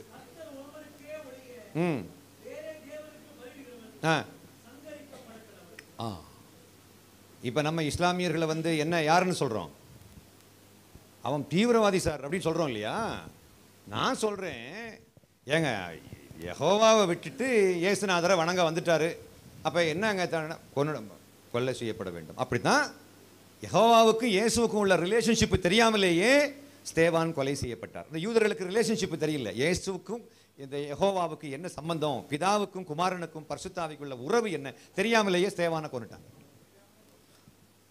அப்போ இது என்ன? இப்போ இயேசுவை கொன்னவங்க தெரிஞ்சு கொன்னாங்களா தெரியாம கொன்னாங்களா? தெரிஞ்சுதாங்க கொன்னாங்கன்னு சொல்றவங்க கை வைத்துங்க பார்க்கலாம். இயேசுவை கொன்னவங்க தெரிஞ்சுதாங்க கொன்னாங்க அப்படி சொல்றவங்க கை வைத்துங்க பார்க்கலாம். 1 2 3 4 5 தெரியாம கொன்னுட்டாங்க சார் அப்படி சொல்றவங்க கை வைத்துங்க பார்க்கலாம். இதுல என்ன கொடுமை தெரியுமா? ரெண்டுக்கும் கை வைத்தாமலே ஏகப்பட்ட பேர் இருக்கிறீங்க. ஐயா தோத்துறையா எங்களுக்கு என்னையா தெரியும். ஆமாம், ஆக்சுவலாக இயேசுநாதரே சொல்லிட்டார் தெரிஞ்சு கொன்னாங்களா தெரியாம கொன்னாங்களான்னு. சிலுவையில் சொன்னார். என்ன சொன்னார்? Father forgive them for they don't know what they are doing. அவர் செய்கிறது என்னதென்று அறியாமல் சரி இயேசுநாதரே சொல்லிட்டார். ஆனாலும் தெரிஞ்சுதான் சார் செஞ்சான். யோ இயேசுநாதரே சொல்றாரியா தெரியாம செஞ்சிட்டாம்னு. 1 கொரிந்தியர் 2:8 1 கொரிந்தியர் 2:8 வாசிங்களேன். அவங்க தெரிஞ்சு கொண்டாங்களா தெரியாம கொண்டாங்களா? பொதுவாக பாஸ்டர்ஸ் நம்ம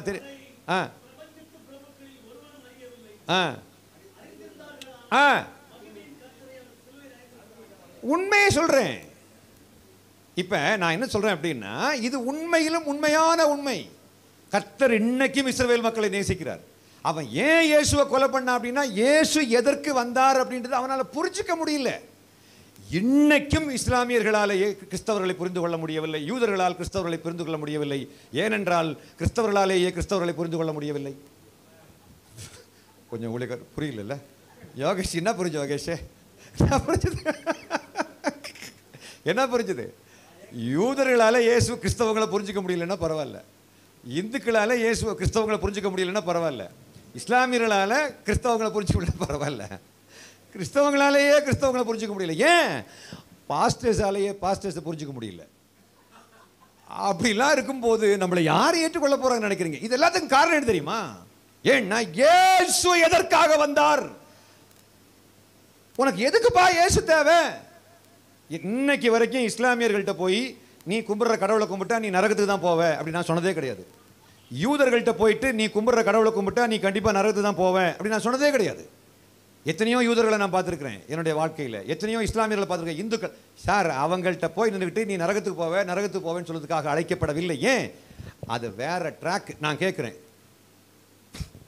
கடவுள் அனுமதிக்காம இந்து மதம் இந்த உலகத்துக்கு வந்திருக்குமா? கடவுள் அனுமதிக்காம நாத்திகம் வந்திருக்குமா? கடவுள் அனுமதிக்காம புத்தம் வந்திருக்குமா? கடவுள் ஏங்க அம்பேத்கர் புத்த மதத்துக்கு எத்தனை பேரை கொண்டு போனாரு?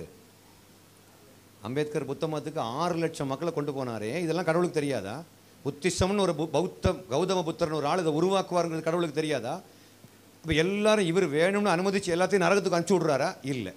ஆக்சுவலாக இவர்கள் எல்லாருக்கும், கிறிஸ்தவர்களை தவிர பாக்கி எல்லாருக்கும் ஒரு பிரமாணம் உண்டு. அது என்ன பிரமாணம்னா, அவங்க மனசாட்சிக்குன்னு ஒரு பிரமாணம் இருக்கு தெரியுமா?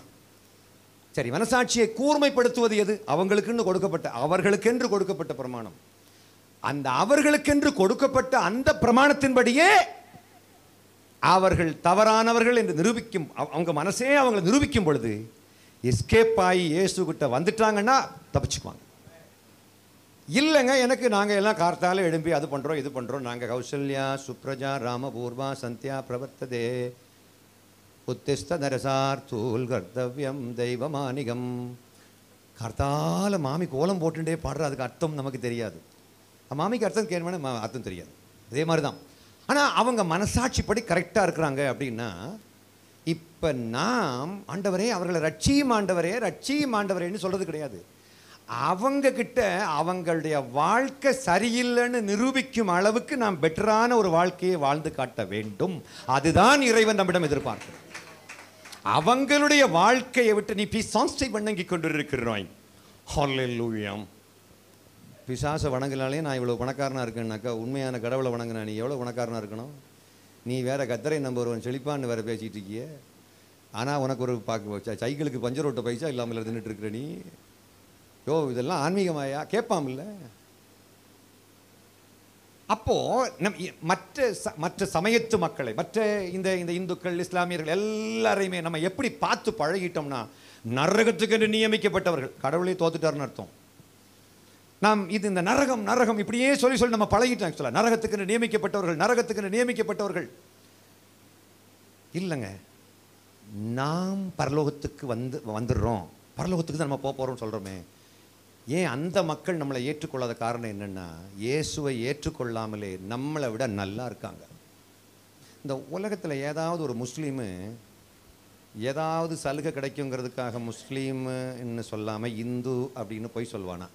ஒரு ஆளுக்கு பேரை சொல்லுங்களேன்.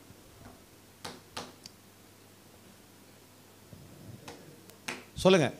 ஒரு இந்த உலகத்தில் எங்கேயாவது ஒரு முஸ்லீம் உங்களுக்கு தெரிஞ்சு சொல்லுங்களேன். இந்து. Thanks master. ஐயோ, தேங்க்யூ. கர்த்தர் ஆசீர்வதிப்பாராக. ஆமென். ஆசீர்வதிப்பாரான்னு சொல்றதுனால அப்படி விழுந்து போன முடியெல்லாம் திரும்ப முளைப்பதாக நான் சொல்லக்கூடாது. நம்ம இது ஒரு பெரிய விஷயமா, ஆமாம், பெரிய விஷயங்கள் எல்லாம் பற்றி பேசிட்டு இருக்கிறாங்க. சார், எனக்கும் முடி கொட்டினா திரும்ப வராது, உனக்கும் முடி கொட்டினா திரும்ப வராது. வரும், ஆனால் வராது. அதாங்க ஐயா அப்படி. நான் என்ன சொல்கிறேன், எங்க ஒரு அண்ணன் இருக்கார், அவர் பேர் ரவீந்திரநாத் அண்ணா. ரவீந்திரநாத் அண்ணன் அவர் ஆல்மோஸ்ட் எல்லாம் அவருக்கு ஃபால் எல்லாம் முடியும் கொட்டின உடனே ஆனால் உட்காருங்கண்ணே. கொட்டினது பிறகு அண்ணன் ஒரு புதிய ஸ்டைல் ஆரம்பித்தார். என்ன ஸ்டைலு? மீதி இருக்கிறது எல்லாத்தையுமே எடுத்துட்டாரு. அப்போ ஸ்டைல், புதிய ஸ்டைல். ஸோ இவ்வளவு தான் நம்மளால் பண்ண முடியும். ஆனால் இது இந்துக்கள் எப்படி? அவங்களும் அப்படி தான் இருக்கிறாங்க. நம்ம கொஞ்சம் ஆழமாக யோசித்து பார்க்கும்போது, நியாயப்பிரமாணவாதிகள், விக்கிரகாராதனைக்காரர்கள், அவர்கள் பிசாசனுடைய ஆளுகைக்கு உட்பட்டவர்களாக இருக்கிறார்கள். இருட்டிலே வாசம் பண்ணி கொண்டிருக்கிறார்கள். நான் ஒளியின் பிள்ளையாக இருக்கிறேன், நான் ஜீவனுள்ளவனாக இருக்கிறேன், அவன் ஜீவனற்றவனாக இருக்கிறான்.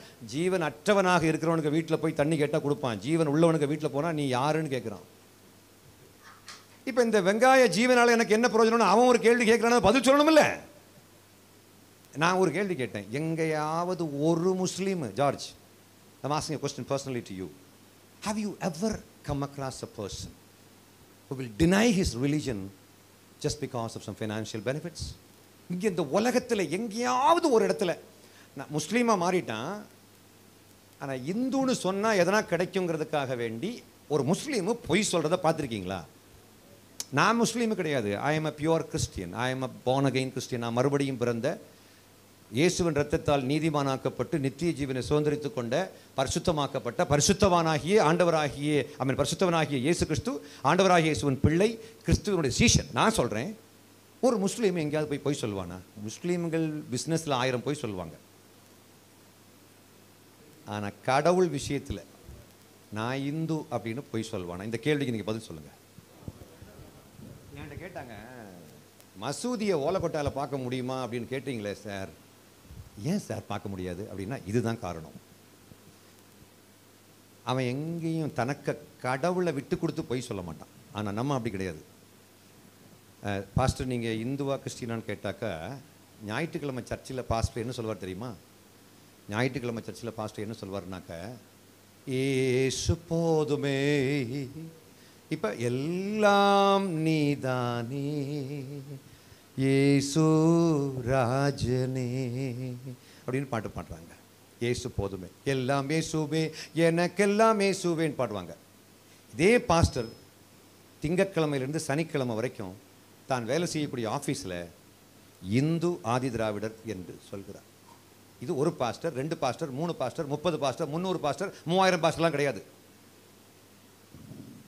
இந்த வேலை பார்க்குறவங்க எல்லாம் நான் பார்த்துருக்கேன். மோஸ்ட்லி இந்துன்னு பொய் சொல்லி கிடைச்ச சான்றிதழை பயன்படுத்தி 60 வயசு வரைக்கும் வேலையை பார்த்து லட்சக்கணக்காக கோடிக்கணக்கான சம்பாதிச்சதுக்கு பிறகு சொல்கிறாரு, கர்த்தரை நம்புகிறவன் செழிப்பான். அல்லேலூயா.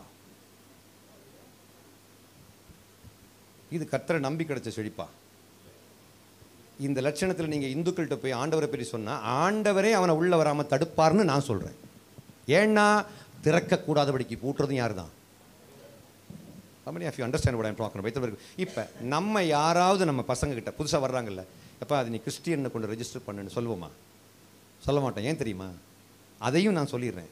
நான் இதெல்லாம் சொன்னால் அண்ணன் மூர்த்தி அண்ணன் திரும்ப கூப்பிட மாட்டார்னு எனக்கு தெரியும். ஏன்னா என்ன பிரதர், பாஸ்டர்ஸ் கிட்ட இப்படிலாம் நீங்கள் சொல்லிட்டீங்களே, பாஸ்டர் எவ்வளோ மூட் அவுட் ஆகி போனாங்க தெரியுமா? இந்த போன ஞாயிற்றுக்கிழமை சாயந்தரம் 80% ஒடுக்கப்பட்டவர்கள் இருக்கக்கூடிய சபையில் போய் சொல்கிறேன், நாடார் உனக்கு பொண்ணு தரல, நாடார் உனக்கு பொண்ணு தரலன்னு சொல்றியே, உன்னால் அருந்ததியர்களை கல்யாணம் பண்ண முடியுமான்னு கேட்டேன். நாடார் உனக்கு பொண்ணு தரல, நாடார் உனக்கு பொண்ணு தரல. நான் ஒத்துக்கிறேன் சார், நான் நாகர்கோயில்காரன், எனக்கு தெரியும் நாடார்கள் எவ்வளவு தூரம் ஆன்டி சோஷியல் சார், எனக்கு நல்லாவே தெரியும், சமூக விரோதிகள் அவர்கள், நான் ஒத்துக்கிறேன் சார். நான் அவங்க அதிகமாக இல்லாத சபையில் நான் அவங்கள பற்றி பெருசாக விமர்சனம் பண்ண விரும்பலை. நான் உங்ககிட்ட கேட்குறேன், 80% நீங்கள் தான் இருக்கிறீங்க, உங்களால் முடியுமா? முடியாது. அப்போ நீ எதை விதைக்கிறாயோ, நீ இந்த உன்னை விட ஒடுக்கப்பட்டவனிடம் நீ எந்த ஒடுக்குமுறையை விதைக்கிறாயோ, எந்த வெறுப்பை விதைக்கிறாயோ, அதே வெறுப்பை நாடாரிடம் அறுவடை செய்கிறாய். பிறர் உனக்கு என்ன செய்ய வேண்டும் என்று விரும்புகிறாயோ அதை நீ பிறருக்கு செய். பரமாத்மா அழகாக சொல்லிட்டு போயிட்டார்.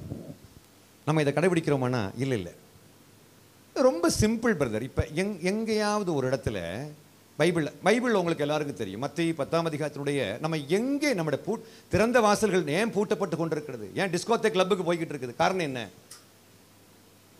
வட இந்தியாவில் குஜராத்தில் எத்தனை சர்ச்சை பூட்டிட்டாங்க தெரியுமா? ECI சர்ச்சை எத்தனை சர்ச்சை பூட்டிட்டாங்க தெரியுமா?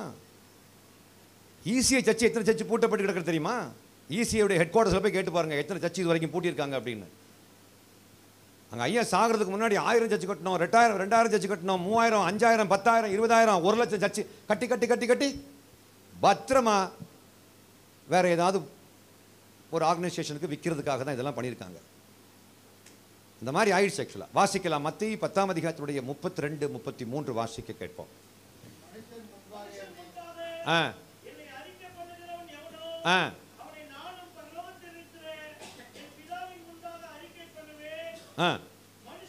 இதுதான் 33 தான் முக்கியமானது.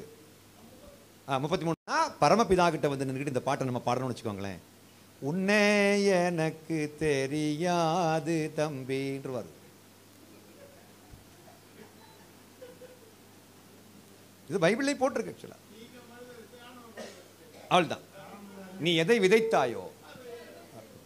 நம்ம சொல்லுவோம் அவனுடைய கிரியைகள் இல்லை, அவனவன் செய்த கிரியைகளுக்கு தக்க பலன் என்னோடு கூட வருகிறதுன்னு புதிய உடன்படிக்கையில் போட்டிருக்காங்க. சும்மா பழைய ஏற்பாட்டில் சும்மா எதுக்கு எடுத்தாலும் கிரியை பிரமாணம் இல்லை. இங்கேயும் பைபிளில் போட்டிருக்கு, நாம் செய்த நீதியின் கிரியைகளின் நிமித்தம் அவர் நம்மை ரட்சியாமல் மறுஜன்மம் முழுக்கினாலும் பரிசுத்தாவியினுடைய புதிதாக்குதலினாலும் நம்மை ரட்சித்தார்னு போட்டிருக்குல்ல, தீத்து 3:5. நான் கேட்குறேன், அப்போ நம்முடைய நல்கிரியைகளினாலே அவர் நம்மை ரட்சிக்கவில்லை என்றால் யாக்கோபிலே கிரியைகளை பற்றியெல்லாம் ஆண்டவர் சொல்கிறார்ல, கிரியை இல்லாத விசுவாசம். அப்போ ரெண்டும் ஒத்து வரலையேன்னா சார் ரெண்டும் கரெக்டு தான் சார். ரட்சிப்பினுடைய முதல் படிக்குள்ள வர்றதுக்கு ஆண்டவர் இலவசமாக எவரையுமே கிரியைப்படி அல்ல யாரையும் ஏற்றுக்கொள்கிறார். நீ ஏதோ ஒரு விஷயத்தை செஞ்சு ரட்சிக்கப்பட முடியாது. ஆனால் அன்பினால் அந்த விஷயத்தை செய்யும் போது ஆண்டவர் மேலே இருந்து பார்ப்பார். ஏன்னா அன்பு தேவனுடைய பண்பு. ஆன்மீகத்தின் சாராம்சமே அன்புதான். ஏனென்றால் இறைவன் அன்பாகவே இருக்கிறார். நான் சொல்றது அப்படி சொல்லுங்க, திரும்ப சொல்லுங்க. ஏனென்றால் இறைவன் அன்பாகவே இருக்கிறார். ஆமாம் ஆமாம், இல்லை இறைவன் போட்டால் தான் யார் அந்த இறைவன் அப்படின்னு பேச்சு உருவாகும். ஆமாம், இயேசுன்னு போட்டால் வந்துட்டாண்டா டே. இப்போ நீங்கள் இதை போட்டுட்டு போகிறதுனால இந்துக்களே சல்யூட் அடிக்கிறாங்க. சார் இறைவன் அன்பாக தான் இருக்கார் சார். ஆமாம் சார். நாகேந்திரன் அப்படின்னு ஒரு ஆள் இன்னைக்கு காலையில், நான் ஞாயிற்றுக்கிழமை பிரசங்கம் பண்ணிட்டு வந்தாச்சு. அவர் சொல்லார், ஞாயிற்றுக்கிழமை வரைக்கும் உங்கள் பிரசங்கத்தை பூரா கேட்டேன் சார். அன்பே சிவம் அன்பு சிவம்னு எங்கள் இதில் சொல்கிறாங்க சார். அன்பே சிவம் அன்பே சிவம்னு சொல்கிறாங்க சார். ஆனால் பார்க்க முடியல சார். எப்படி அந்த அன்பை உணரணும்னே தெரியல. இந்துவாக இருக்கும்போது எப்படி அந்த அன்பை உணரணும்னு தெரியல.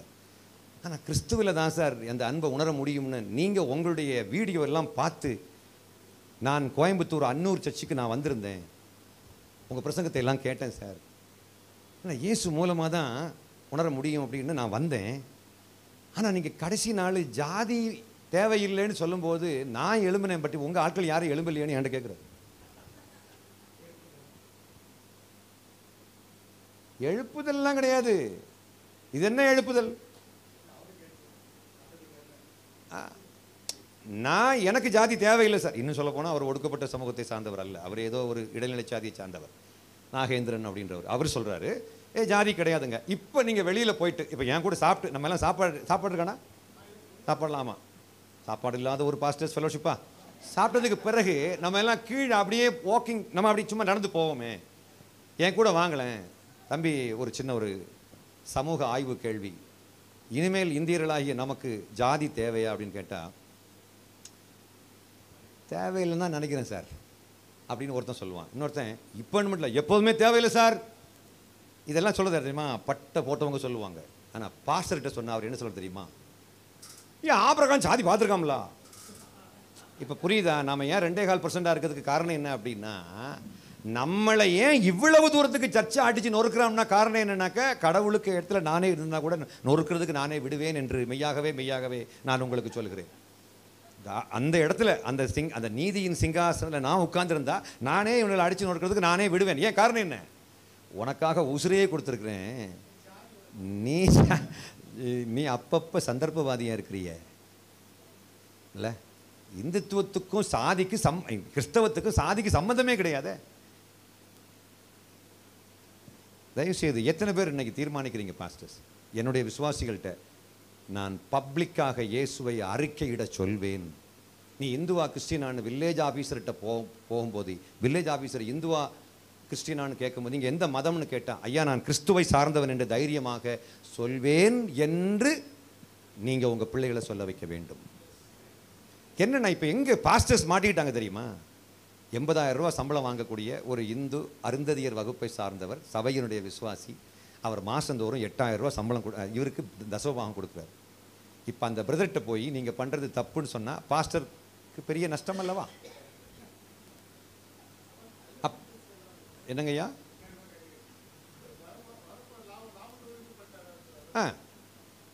இல்லையா? இப்போ நான் கேட்குறேன், இப்போ சிஎஸ்சி ஆயர் வந்து சம்பளத்துக்கு வேலை பார்க்குறாரு, நாங்கள் அதே தான் இல்லையா? சிஎஸ்சி ஆயர் சம்பளத்துக்கு வேலை பார்க்குறாரு, அங்கி போட்டிருக்கிறாரு. அவர் அங்கி போட்டிருக்காரு, நீ லுங்கி போட்டிருக்க. நான் கேட்குற கேள்வி என்னன்னா, நீ என்னத்துக்கு வேலை பார்க்குற? நீ அப்போ அல்டிமேட்டா ஒருத்தன் இந்துன்னு பொய் சொல்லி 60 வயசு வரைக்கும் வாழ்கும்போது எந்த குற்ற மனசாட்சியும் கிடையாது. ஏன் தெரியுமா? நீ தான் பச்சை மயில கையெழுத்து போட்டிய, தப்பு கிடையாதுன்னு. ஏசுநாதர் அழுதுகிட்டு வெளியில் உட்காந்துருக்கார். இப்படிலாம் பார்க்கும்போது என்ன பொறுத்தவரை பரிசேயர்களுடைய நீதியில் விடவும் நம்ம ஒரு அணு அளவாவது கொஞ்சமாவது நம்ம நீதி உள்ளவர்களாக இல்லாவிட்டால், நான் எனக்கு தெரிஞ்சு இதுக்கு அந்த பக்கம் நான் எதுவும் பேச விரும்பலை இல்லையா? அதாவது நம்ம நம்ம நம்ம வந்து நீங்கள் எல்லாம் நரகத்துக்கு போயிடுவீங்க. அன்னைக்கு ஒரு ஆள் என்கிட்ட சொன்னார், ஏன் சாதி பார்த்தா நரகத்துக்கு போயிடுவானோ? அப்போ நான் சொன்னேன், நரகத்துக்கு போயிடுவான் அப்படின்னு ஒன்றும் பைபிளில் வசனம் இல்லை. ஏன்னா பைபிளில் ஜாதி பார்க்குறவன் நரகத்துக்கு போவான்னு எழுதப்படவில்லை. ஏனென்றால் இயேசு கிறிஸ்து வாழ்ந்த நாட்களிலோ அப்போஸ்தலர்கள் வாழ்ந்த நாட்களிலோ இந்த இஸ்ரவேலிலே இந்த இந்த ஜாதி பிரச்சனை கிடையாது. இயேசு கிறிஸ்து வாழ்ந்த நாட்களிலே ஜாதிங்கிற கான்செப்டே இஸ்ரவேலில் கிடையாது. ஆனதுனால அவர் அதை பற்றி பேசலை. இயேசு வாழ்ந்த நாட்களிலே இந்த இன்னைக்கு நடக்கக்கூடிய பாவங்கள் எல்லாம் இன்னைக்கு இருந்திருக்கும்னாக்கா அன்னைக்கு அந்த பாவத்தை எல்லாம் அவர் மென்ஷன் பண்ணியிருப்பார். பைபிளுடைய அடிப்படையில் பார்க்கும்போது கடவுளுக்கு பக்கத்தில் நான் நெருங்குவதற்கு தடையாக நிற்கிறது எல்லாமே சிலை வழிபாடு. கடவுளுக்கு பக்கத்தில் நான் நெருங்குவதற்கு நெருங்கி நெருங்கி நெருங்கி நெருங்கி போகிறதுக்கு தடையாக என்னென்ன இருக்குதோ அது அவ்வளவு சிலை வழிபாடு. அது என்னுடைய மொபைலாக கூட இருக்கலாம், அது வாட்ஸ்அப்பாக கூட இருக்கலாம், ஃபேஸ்புக்காக இருக்கலாம். இப்போ நான் கேட்குற கேள்வி என்ன அப்படின்னா, பிரியமானவர்களே, இன்னைக்கு ஒரு தீர்மானம் பாஸ்டர்ஸ் எடுக்கணும். பைபிளை தூக்கி குப்பை தொட்டியில் போட வைத்தது எது? பைபிளை குப்பை தொட்டியில் தூக்கி போட வைத்தது எது? அன்னைக்கு இன்னைக்கு அந்த ஒரு வீடியோவில் நான் சொல்கிறேன், பைபிளை தூக்கி குப்பை தொட்டியில் அதை பார்த்தா ஏற்கனவே பல ஆட்கள் போட்டிருக்காங்க. அப்போ எதுக்கு இது போட வைக்கிறேன்னா, இது எனக்கு பிரயோஜனம் இல்லாத ஒரு புக்குன்னு மட்டும் அல்ல, வெறுப்பை காட்டுறான். ஏன் வெறுப்பு அப்படின்னா, உன்னை விட நான் எவ்வளவோ பெட்டராக இருக்கேன்டா அப்படின்னு சொல்ல வர்றான். உலகபரமான ஆசீர்வாதமாகட்டும், இந்த உண்மைத்தன்மையாகட்டும். அன்னைக்கு அர்ஜுன் சம்பத் என்றவர் சொல்றாரு, நான் இந்து என்று உண்மையை சொல்லி இந்துக்களுக்கென்று கொடுக்கப்படும் இடஒதுக்கீட்டை வாங்கும் இந்துக்கள் ஒரு புறம். ஆல்பர்ட் பாஸ்டர் நான் சொல்லி முடிச்ச உடனே நீங்க திரும்பி சொல்லணும், நான் இந்து என்று உண்மையை சொல்லி இந்துக்களுக்கென்று கொடுக்கப்படும் இடஒதுக்கீட்டை வாங்கும் இந்துக்கள் ஒரு புறம். நான் இந்து என்று பொய் சொல்லி இந்துக்களுக்கென்று கொடுக்கப்படும் இடஒதுக்கீட்டை வாங்கும் கிறிஸ்தவர்கள் மறுபுறம். இதில் யார் நேர்மையானவர்கள்? நான் சொன்னதை அப்படி திரும்ப சொல்லுங்களேன் பாஸ்டர். அவன் தான் உத்தமன், அவன் தான் உண்மையானவர். அந்த இல்லை, அது என்னன்னா நீங்கள் திரும்ப சொல்லணும்னு நான் எதிர்பார்க்குறேன்.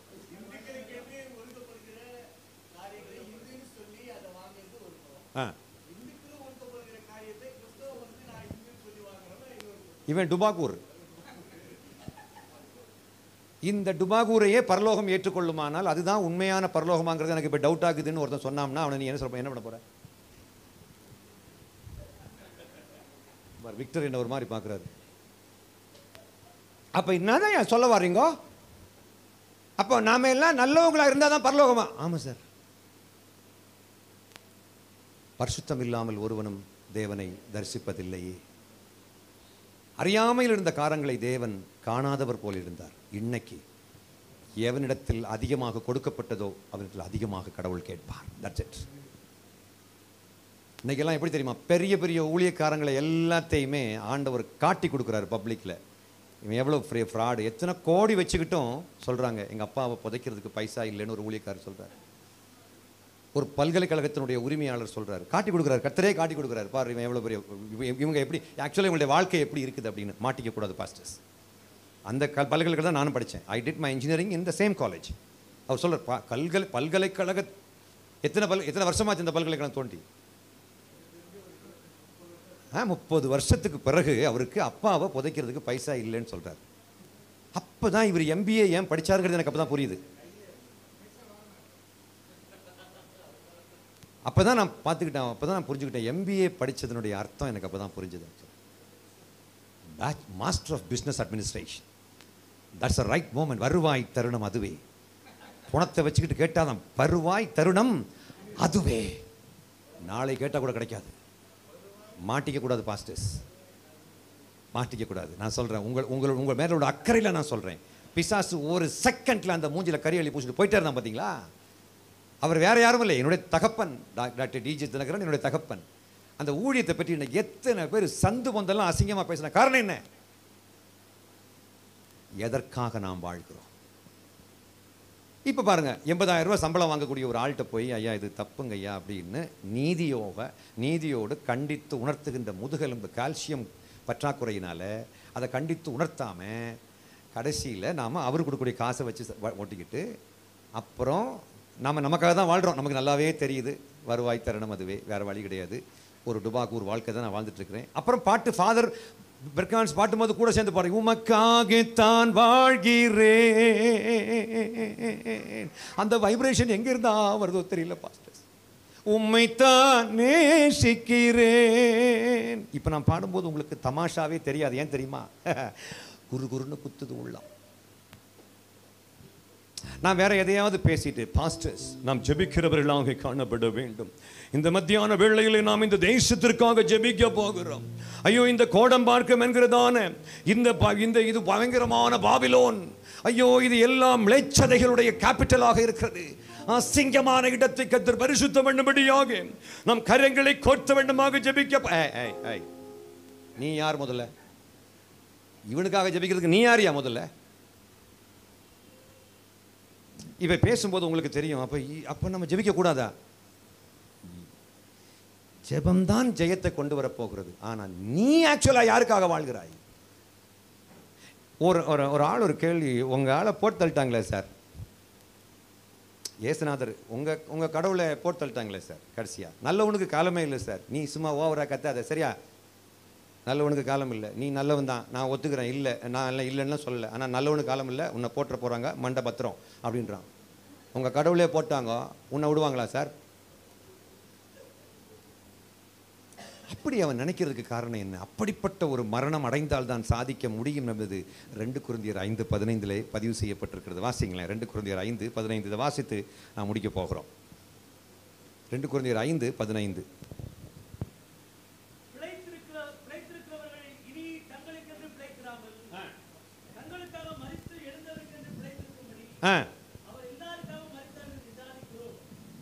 இந்த வார்த்தைக்கு அர்த்தம் புரிஞ்சவங்க கை வைத்துங்களேன். இந்த வார்த்தைக்கு அர்த்தம் புரிஞ்சவங்க கை வைத்துங்களேன். பாஸ்டர் சொல்லுங்க பாஸ்டர், இதுக்கு அர்த்தம் என்ன பாஸ்டர்? இல்லை, எனக்கு புரிகிற மாதிரி சொல்லுங்க ஐயா, எனக்கு புரிகிற மாதிரி. இந்த சுயம் சாகணும் அப்படின்னா இது எனக்கு எப்படி?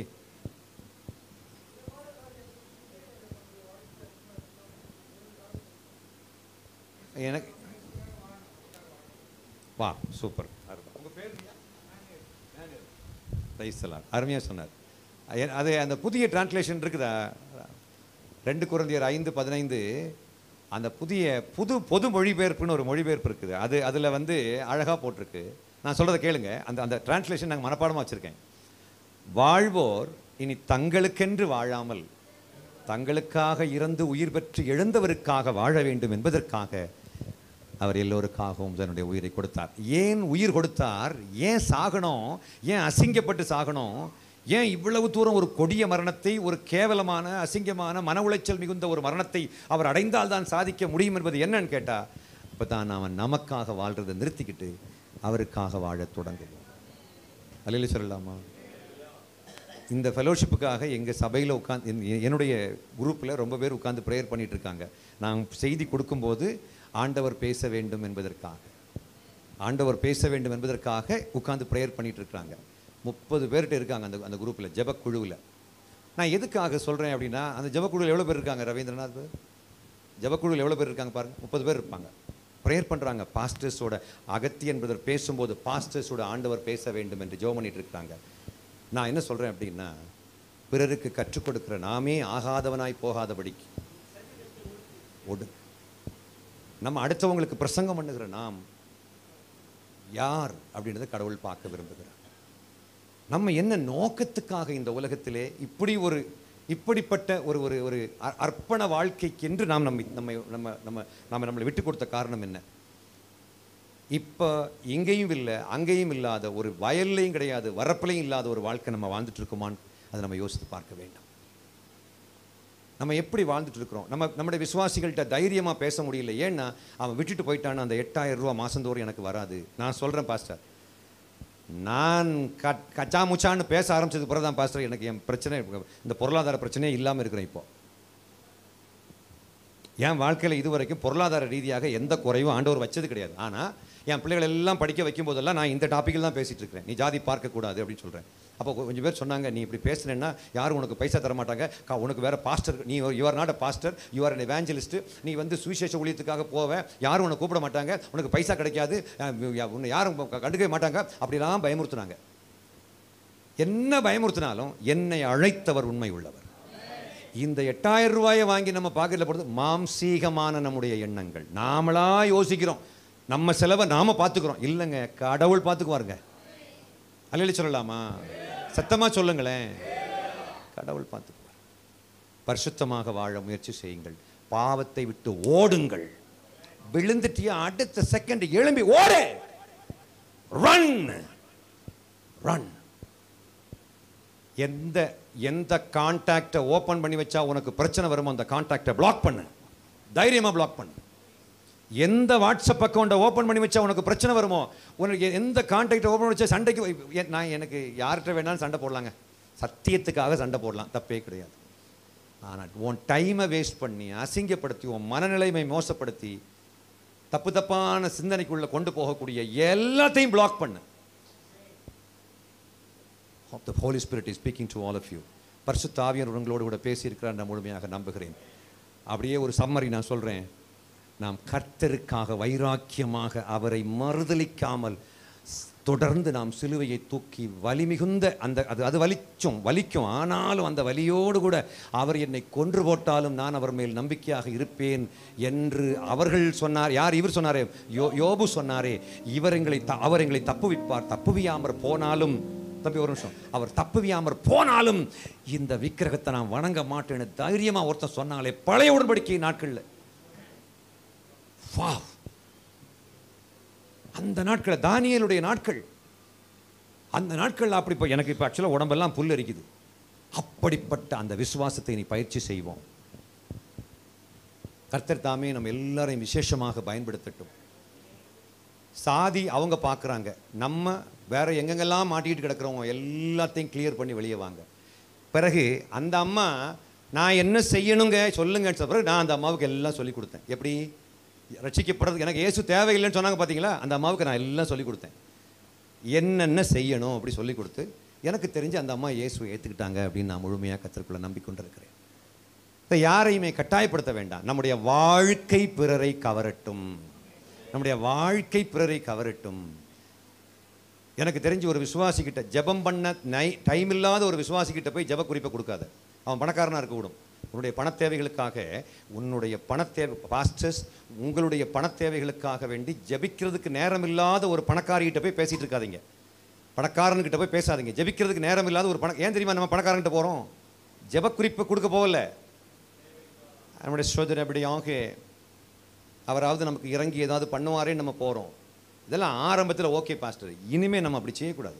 நம்ம கடவுளை மட்டும்தான் நம்பியிருக்கிறோம் அப்படின்றத உலகம் நம்பணும். ஆக்சுவலாக நான் இவ்வளோ வைராக்கியமாக அவன் கடவுளுக்காக இவ்வளோ வைராக்கியமாக நிற்கிறானே என்ற உணர்வை நாம் உருவாக்க வேண்டும். ஒரு பிரதர் என்ன சொல்கிறாரு, நான் வந்து கடனில் மாட்டிக்கிட்டேன் அப்படின்னு. ஏன் கடனில் மாட்டிக்கிட்டீங்க? பெருசாக வீடு வைக்க விரும்பினேன். இப்போ அவர் வாழ்க்கை ஃபுல்லாக கடனில் கிடக்கிறாரு, பல ஆண்டுகளாக கடனில் கிடக்கிறாரு, நிம்மதி இழந்து போயிட்டார். நாம் நிம்மதியாக வாழ்வதற்கு என்று அழைக்கப்பட்டவர்கள் அல்லவா?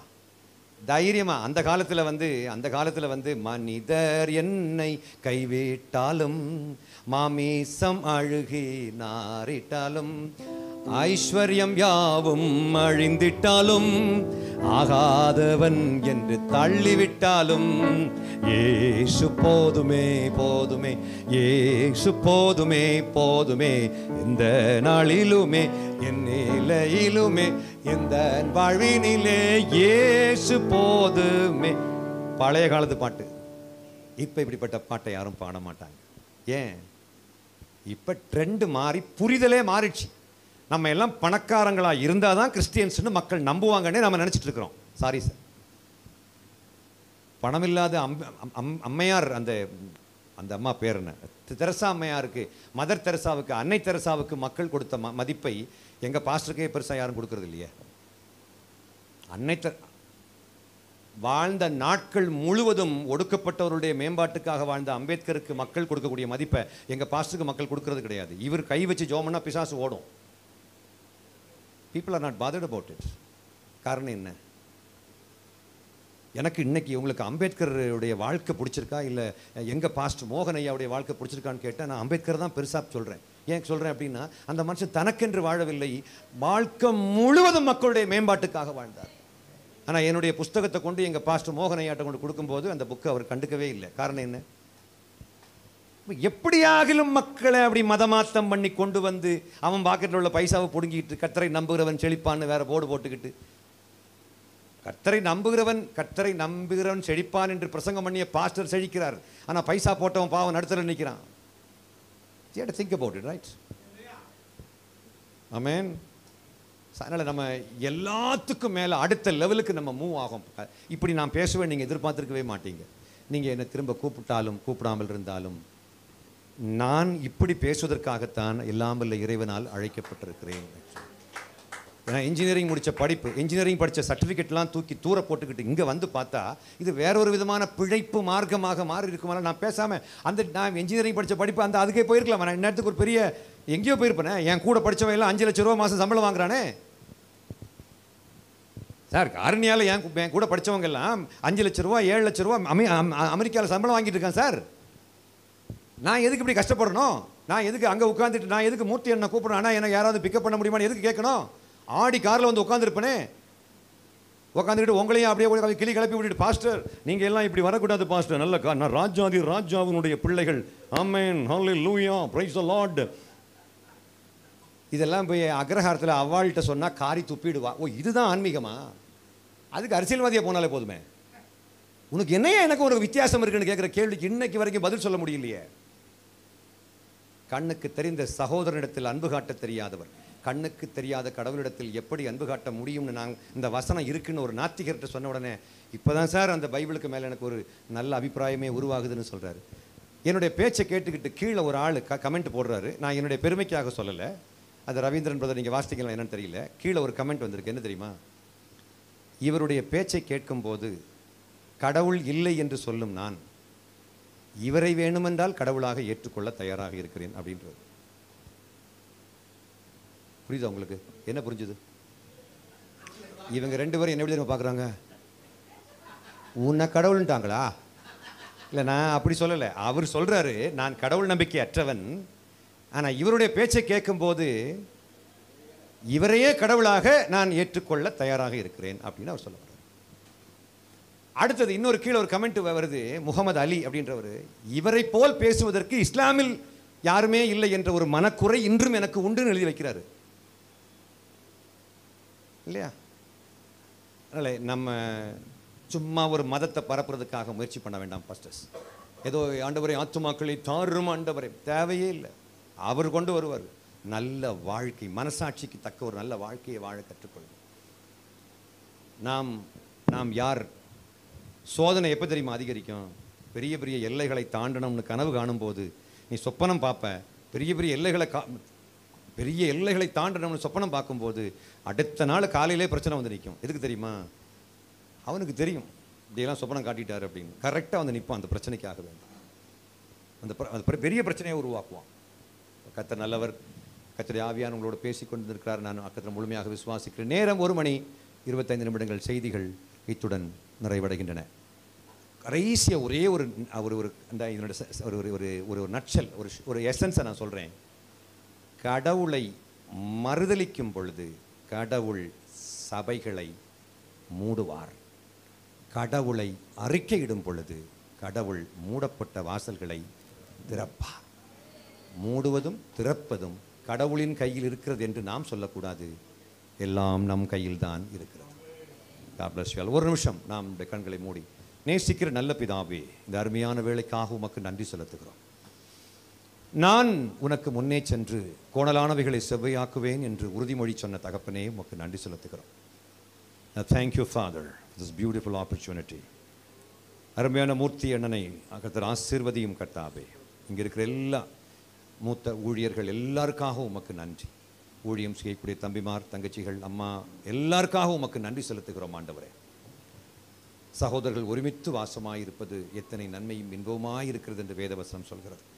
நாங்கள் ஒன்றாக நின்று எந்த நோக்கத்தோடு வாழ வேண்டுமோ அந்த நோக்கத்துக்காக வாழும்போது கர்த்தருடைய நாமம் மகிமையடையும் என்று முழுமையாக நாங்கள் நம்புகிறோம். அப்பா, ஒன்று சேர்ந்து வாழ எங்களுக்கு உதவி செய்யும்.